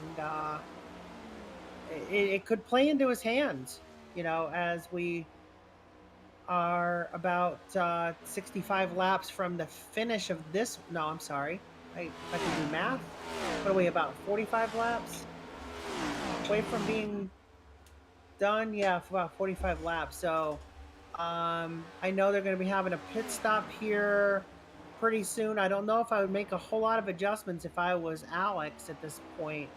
having such a car good dialed in. Now, RJ, on the other hand, even though he's been dominant, he wants to be able to keep that 19 car far behind him, like he has been able to do, but without Princeton catching him. So, will there be any adjustments by RJ on this next pit stop? That'll be interesting because these guys are running open setups.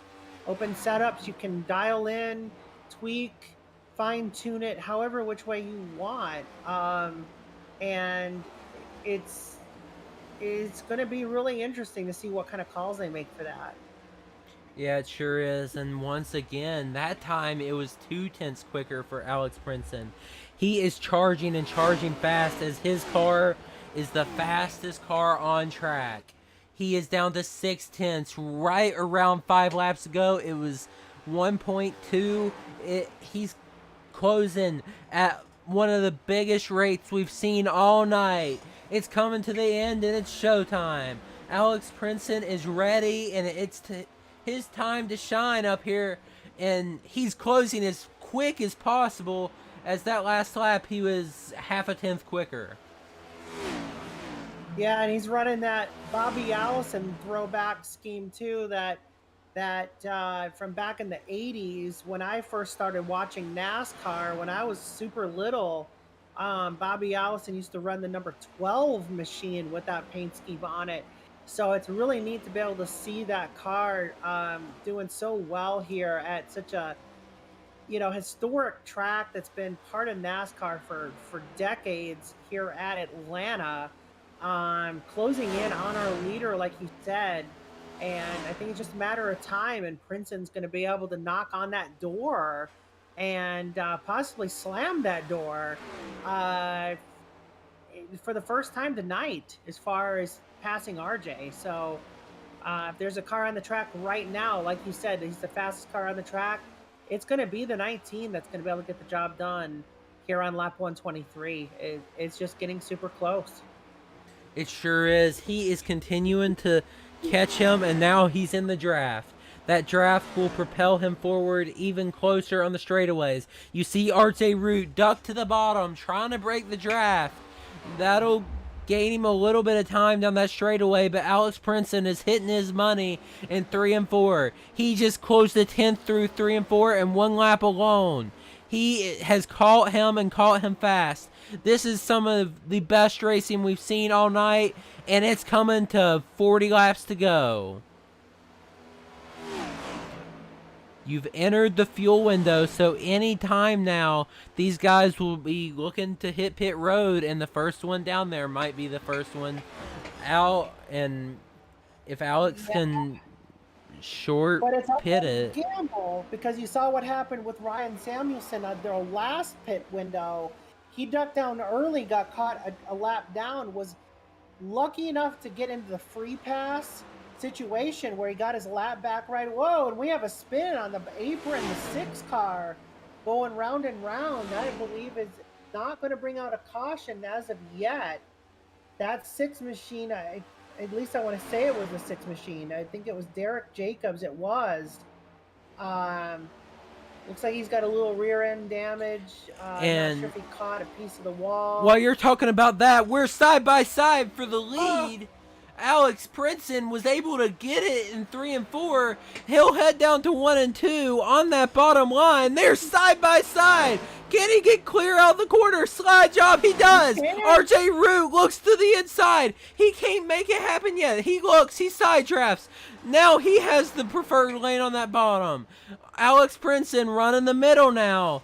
They're side by side. Oh, they might dodge. Oh, there's RJ couldn't do it. Alex Princeton's clear. The spoiler here late, and he has the best long run car out there. Maybe the best car in general. He has 5/10 back to RJ Root already. Yeah, and when they had that side drafting going on, that did nothing but just rocket launch that 19 machine driven by Alex Princeton. I mean, he basically went 10 car lengths in a matter of a blink of an eye after that side draft with the 8. I don't know if maybe the 8 got a little bit of a bobble and got loose and lost a little bit of grip and caused him to slow down, or if it just that side draft rocket launched to 19. But either way, wow, what a pass. He slammed the door, and RJ trying to grab it back, and then just that side draft, that little bit of a door check, kind of not in an evil way, but a good, clean racing kind of way. And man, Alex Princeton to the point in dominant fashion too here on lap 128. I know that the money stop is about to happen. And as I was saying a moment ago, Ryan Samuelson got trapped a lap down a little while ago. Do they gamble? Do they go in now? Do they get it done so they have faster tires in it for the last, the home stretch of this race? Or do they run to the point where the crew chief is saying pit now because you just don't have any more fuel? If it's me, I'm going to go until the crew chief says, you have nothing left in the tank. You got to pit now. Just because I'm afraid of another caution to come out. I don't know what these guys are going to do. Obviously, Ryan Samuelson isn't afraid of caution because he was the first one to pit the last round. He might be gun shy this round, but Princeton and Root, we've yet to see what... We see Princeton come down pit road. Here it is. This is the money stop. Does he get down to speed? He does. He locks it up. Does he get it down to speed? It looks like he did. Wow, that was cutting it close, and you saw it. Yeah, and you've got to whoa these things up. What is the pit road speed here? Is it 50, 55? It's 50. Yeah, you don't want to speed on pit road. That is your race. If you do that knucklehead move, you've worked your butt off all night to get to the point for nothing. So that is super important as RJ has continued to stay out. So it looks like Alex going with the latter half of the options. My option is to stay out till the crew chief says that's it, and it's possible RJ that's what's going on with him. So now Princeton's going to be able to get back out on track, have the fresher tires. He's going to be able to gain more momentum coming back into this, and I think he sped. I do not see him on track. Oh, don't tell me that. I think he might have sped onto pit road.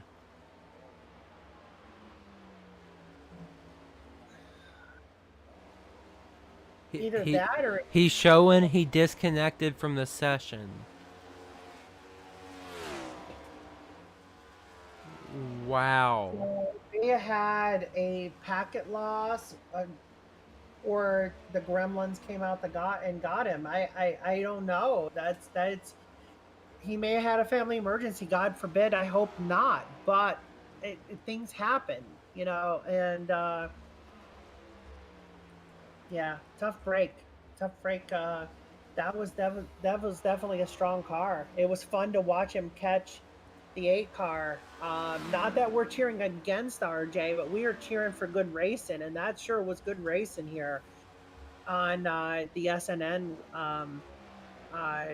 league here. So it's the Davis Brothers Roofing SNN league, ran by Chris Claude and company. It's a pleasure to be here in the booth broadcasting his league, as I've mentioned in prior broadcasts. Being a league owner, I know all the work that goes into running a league of this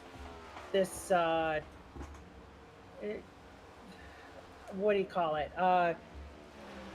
Help me out here. Caliber. That's what I was trying to say, guys. He obviously has multiple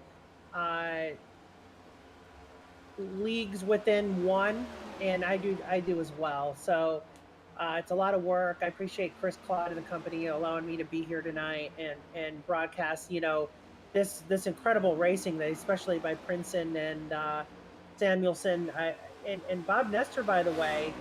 We talked about him dropping back earlier. Look where he's at now.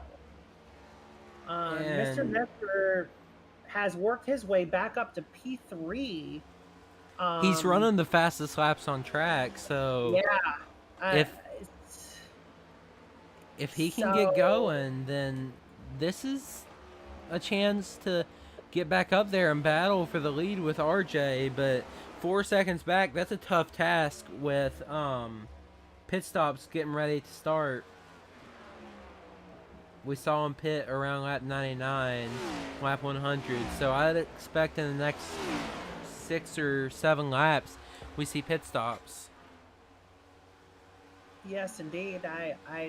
We've got 25 to go, and a couple of these cars, still haven't made the money stop, and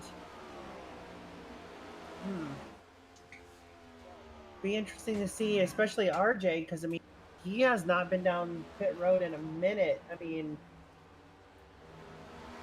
he was down on what, lap 99? Yeah, so... Oh, looks like we got Josh Ward about to pit. Let's see if he can get on there smoothly. It looks like he does. Doesn't make the same mistake as Alex Princeton. But will that lead Raymond Root, or RJ Root, sorry, and Bob Nestor down pit road? Yeah, it looks like that number one machine getting full service, 4 tires, and Sunoco Racing RJ Fuel. Root coming down pit road now. Yep. RJ Root coming down, yep. That'll hand over the lead. Bob Nestor will pit as well. JC Gibson stays out. If he catches the caution, he's in the catbird seat right now. Yeah, JC Gibson out of Pensacola, Florida, Propel Toyota Camry. Lots of damage on it.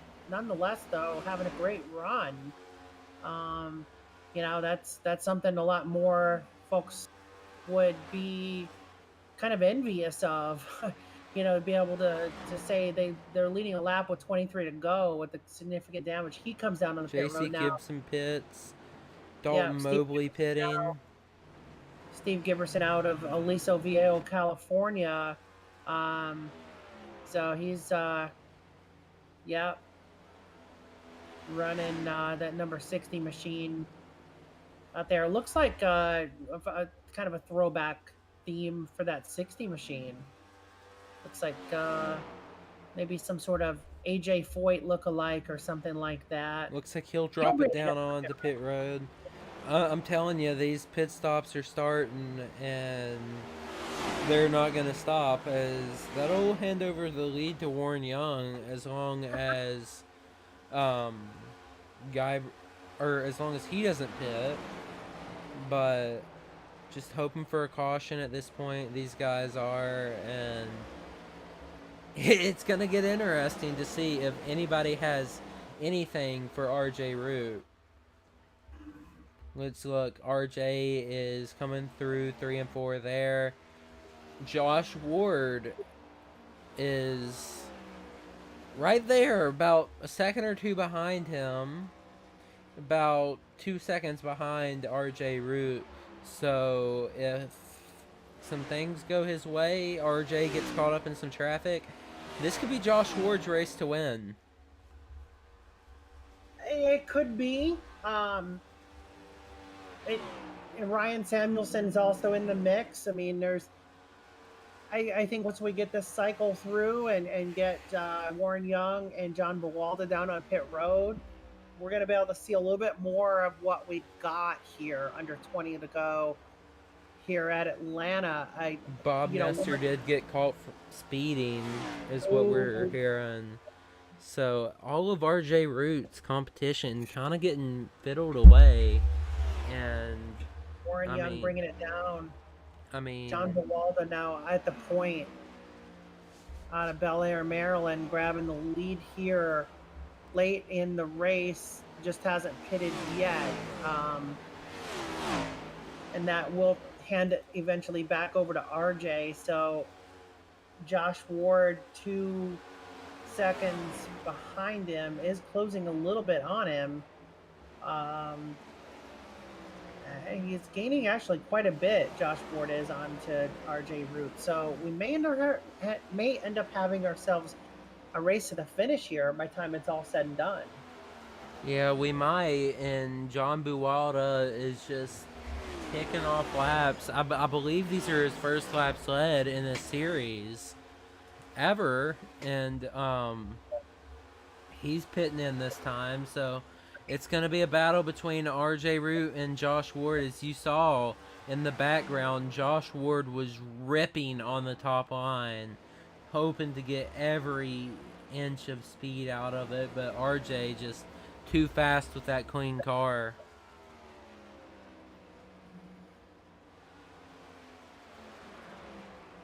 But he's catching some lap traffic, so you never know. I believe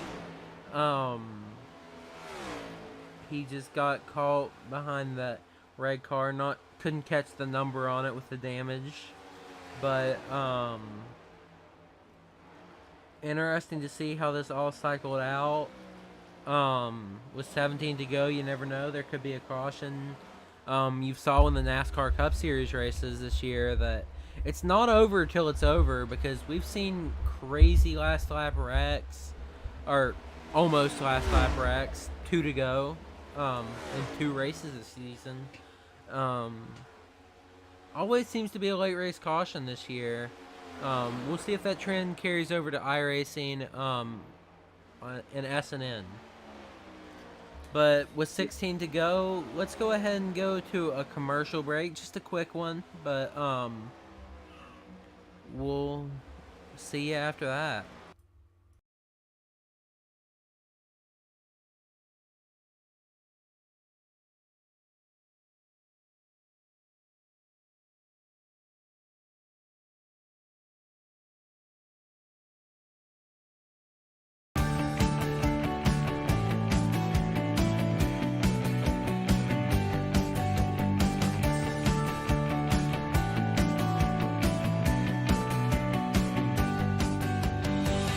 Davis Brothers has been providing homeowners and businesses with exceptional roofing services since 1983. From repairing roofs on small homes to installing new roofs on large commercial retailers, no job is too big or too small. Your home is an important part of your life, and your roof is an essential part of your home. We understand that. Whether you're inspecting, repairing, or replacing a roof, we'll treat your home like it's our very own. Low slope, steep slope, big or small, it doesn't matter. We do them all. And remember, we have the capabilities and the manpower to take on any size job. When it comes to your roof, it's important to be proactive. Choose an experienced roofer you can trust. At Davis Brothers Roofing, we are your experienced roofer. Contact us today for a consultation and let us earn your trust.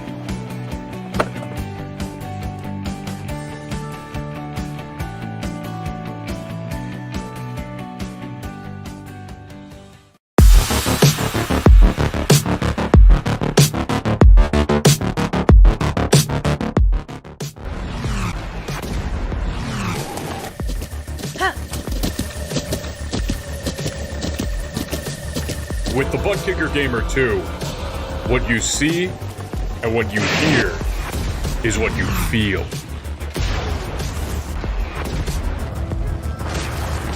Buttkicker, the future is feeling.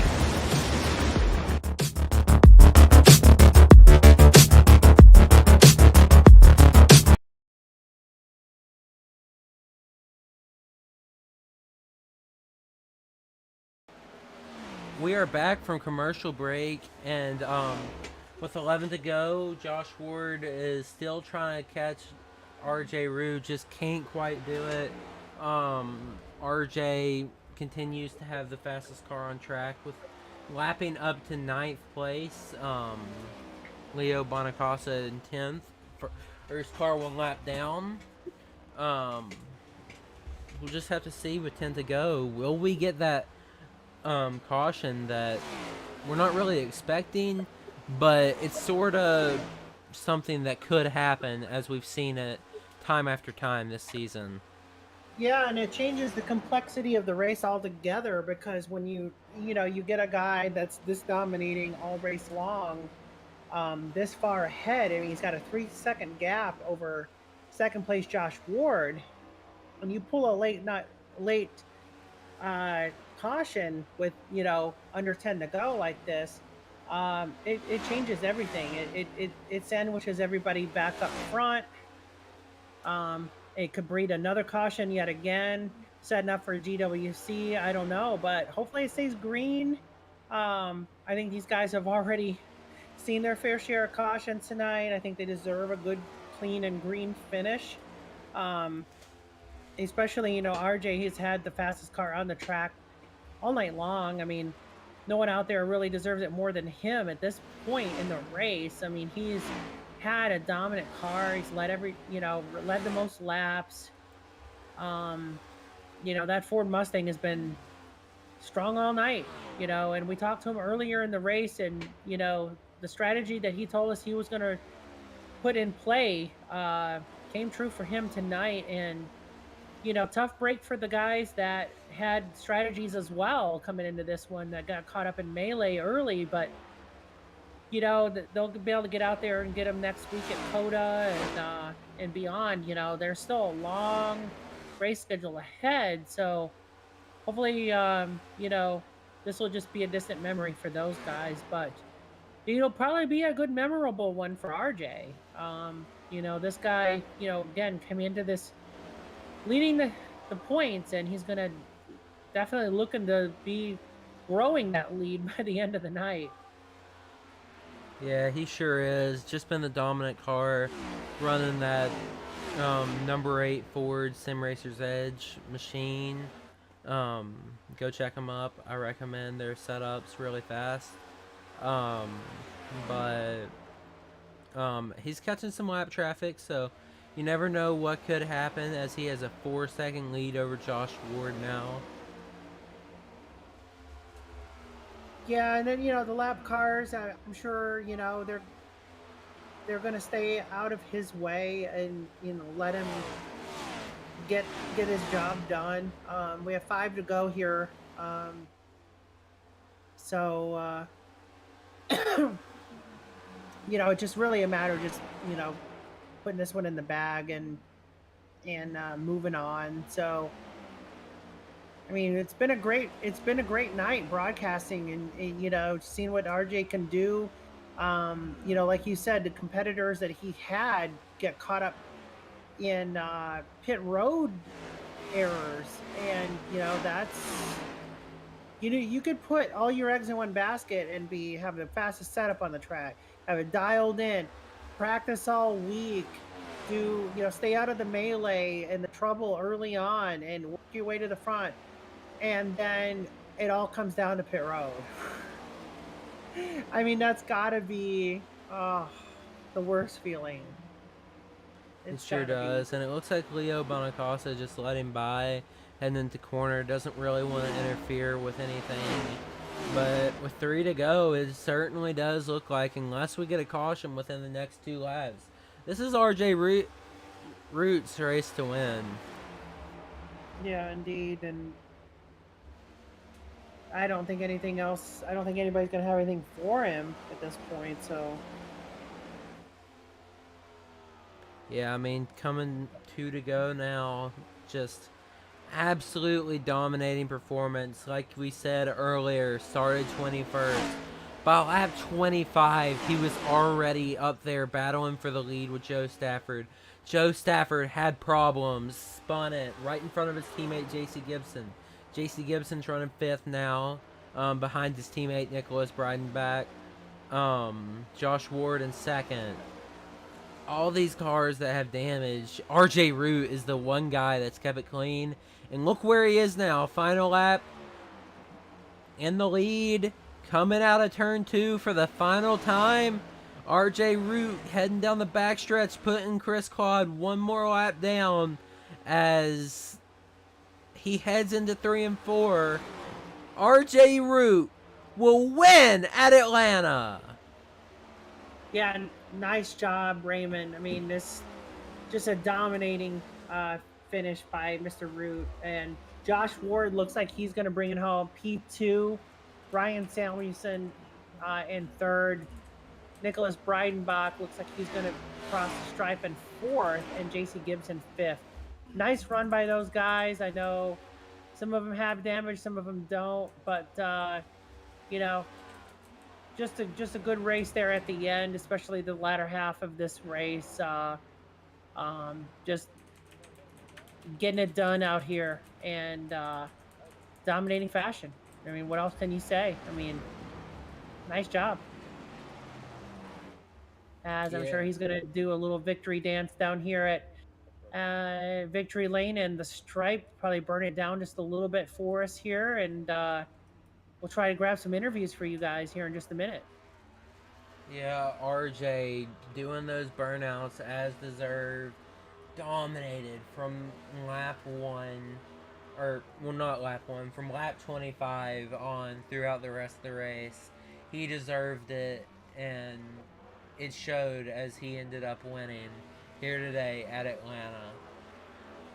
Let's go ahead and bring in our 3rd place finisher, Ryan Samuelson, and get a hold of him. Hey Ryan, good run there today, P3. Tell us what you could have done to get up there and battle with RJ. I don't know if there's really much I could do. I guess I just got screwed up by a caution came out during the pit cycle, and I had to fight my way back. And so I'm honestly pretty happy with P3. I struggled the whole week on long runs, so I'm happy with it. Yeah, man. Good performance out there. Go celebrate with your teammate. But before we send you out there to go celebrate, anybody you'd like to thank? Yeah, Edge Setup Shop, Alex Mary on the box, well, personally on the box, helping us why he got wrecked. Shout out to Josh Ward, man. He's had a great 2 days at Atlanta Speedway. So hyped for him. He's been such a big help to me on the service. Super hyped for him. Shout out to Edge Setup Shop. I'm not going to mention RJ. Shout out to Magic for being the sponsor. Shout out to you guys for broadcasting. I'm ready to move on from Atlanta, so we're all good. Yeah, see you out there at COTA next week. Really looking forward to seeing y'all out there.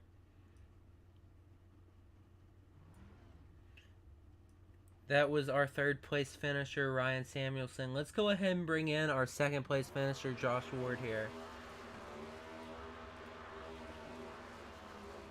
Hey Josh, this is the broadcast booth. You got a copy, buddy? Yeah, I got you. Hey man, you got caught up in an incident early. Took some speed out of the car. If you hadn't got into that, I think you could have got up there. What do you think you could have done to maybe get some extra speed even with that damage? Oh, after losing my front aero, I had no turn in whatsoever. Like, front end's busted up. I was trail braking it the first stint after I got my damage. But eventually, once we got into the pits, I brought my left side down, try to get some crossweight out of it and help me out, but it wasn't enough. I went in this 3rd time, ended up going up 2 down, 2 on the left, down on 1 on the right, and it wanted to act like it wanted to turn on me coming out of turns, but it was on rails regardless. I feel like I would have won that race if it wasn't for that damage. Yeah, man. Good job. Great seeing you up there. Before we send you out there to celebrate the 2nd place finish, anybody you'd like to thank? My mama, my daddy, my girlfriend, my brother, my sister, board wrecker service, the sim racing at a setup shop. If you want to run this set, you can buy it there. I know it's too late, but get it next week. And I think that's pretty much it. And Cam Stone for being the rightful 57. All right, bud. Joe Stafford might have something to say about that, but we'll talk to you hopefully next week. Yeah. Yeah, again. That was our 2nd place finisher, Josh Ward. Let's go ahead and bring in RJ Root. Hey RJ, great run out there from lap 25 on. It seemed like you had the best car. We saw you get past late in the run. What were you thinking there as Alex Princeton was getting by you? Well, I knew that Alex was saving tires at the beginning of that run, so I uh I was okay with him passing me. And when he pulled into the pit road, I thought he was going to try to short pit it, so I was going to pit 3 laps after him and just take right sides. And but then I saw he disconnected right when I was about to go into the pits, and uh, forgot to put the left sides back on the car, and when ran the fuel tank out and went into the pits and only took right sides, and thought that Josh was gonna get the win because I didn't know what 2 tires was gonna do. Yeah, man. Even with those 2 tires, you still had the car to beat. Congrats on the win. Before we send you out there to celebrate, who would you like to thank? I'd like to shout out Edge, powered by Charge. Everybody over there, Brennan, Alex, Ryan, the whole team out here tonight having a great run. Edge 1, 2, 3. Um, all the side sponsors on the car, and that's about it. Yeah, man. Go celebrate and have fun in race chat. We will. That was our winner, RJ Root. Great race out there, dominating performance. Um, I know he was happy to get that win, but let's go ahead and go through our results. Yeah, let's bring those up here. I do believe I have those. If it Yep, would I let. do. Let me get rid of this one frame down here so I can actually see what I'm doing. RJ Root bringing it home for the win tonight at Atlanta. Josh Ward coming home P2. Ryan Samuelson will finish third. Nicholas Breidenbach fourth. JC Gibson, fifth place tonight. Matt Gaskins with a good run finishes sixth. Dalton Mobley, I know he moved up 32 spots tonight to finish P7, so good job on him.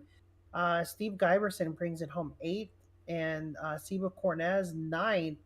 Leo Bonacasa even having some issues throughout the race. Nice top 10 for him. Bob Nestor 11th, Warren Young 12th tonight, Dave Regal 13th, Derek Jacobs 14th, and Jarrett Small 15th. 16th, you have, or 17th, sorry, you have Jeff Cronin. 18th will be John Buwalda. 19th, Alex Murray. 20th, Chris Gore. 21st, Andrew Layton. 22nd, Barrett Coffey. 23rd, Dakota Cave. 24th, you'll have Chad Sanner. 25th, Jeff Carson. 26th, after having some family some family issues that brought him down pit road. Brought him to 26th. 27th, William Fink. 28th, Kevin Sargent. 29th, Chris Claude. 30th, Randy Spivey. 31st, Steve Darderas. 32nd, Tony Burt. 33rd will be Devin Medeiros. 34th, Nolan Hodgson. 35th, Charles Eaton. 36th, Joe Stafford. 37th, Lauren Jones. 38th, Kavaja Holt. And 39th, Tom McGee. Well, that's all for now. Rhea, do you have any last words? I mean, other than I appreciate everybody out there watching. Be sure to support the league and what we do here on ESPN. Make sure you hit that like, share, and subscribe button there, and comment below as well to let us know how we did in the booth tonight and how you enjoyed the race. It does help the algorithm and get more views for the sponsors and more visibility to the league itself. So it was nice, hosting here with you, Joe, and I hope everyone out there watching has a pleasant evening. Yeah, and that's it for now, folks. See you next time.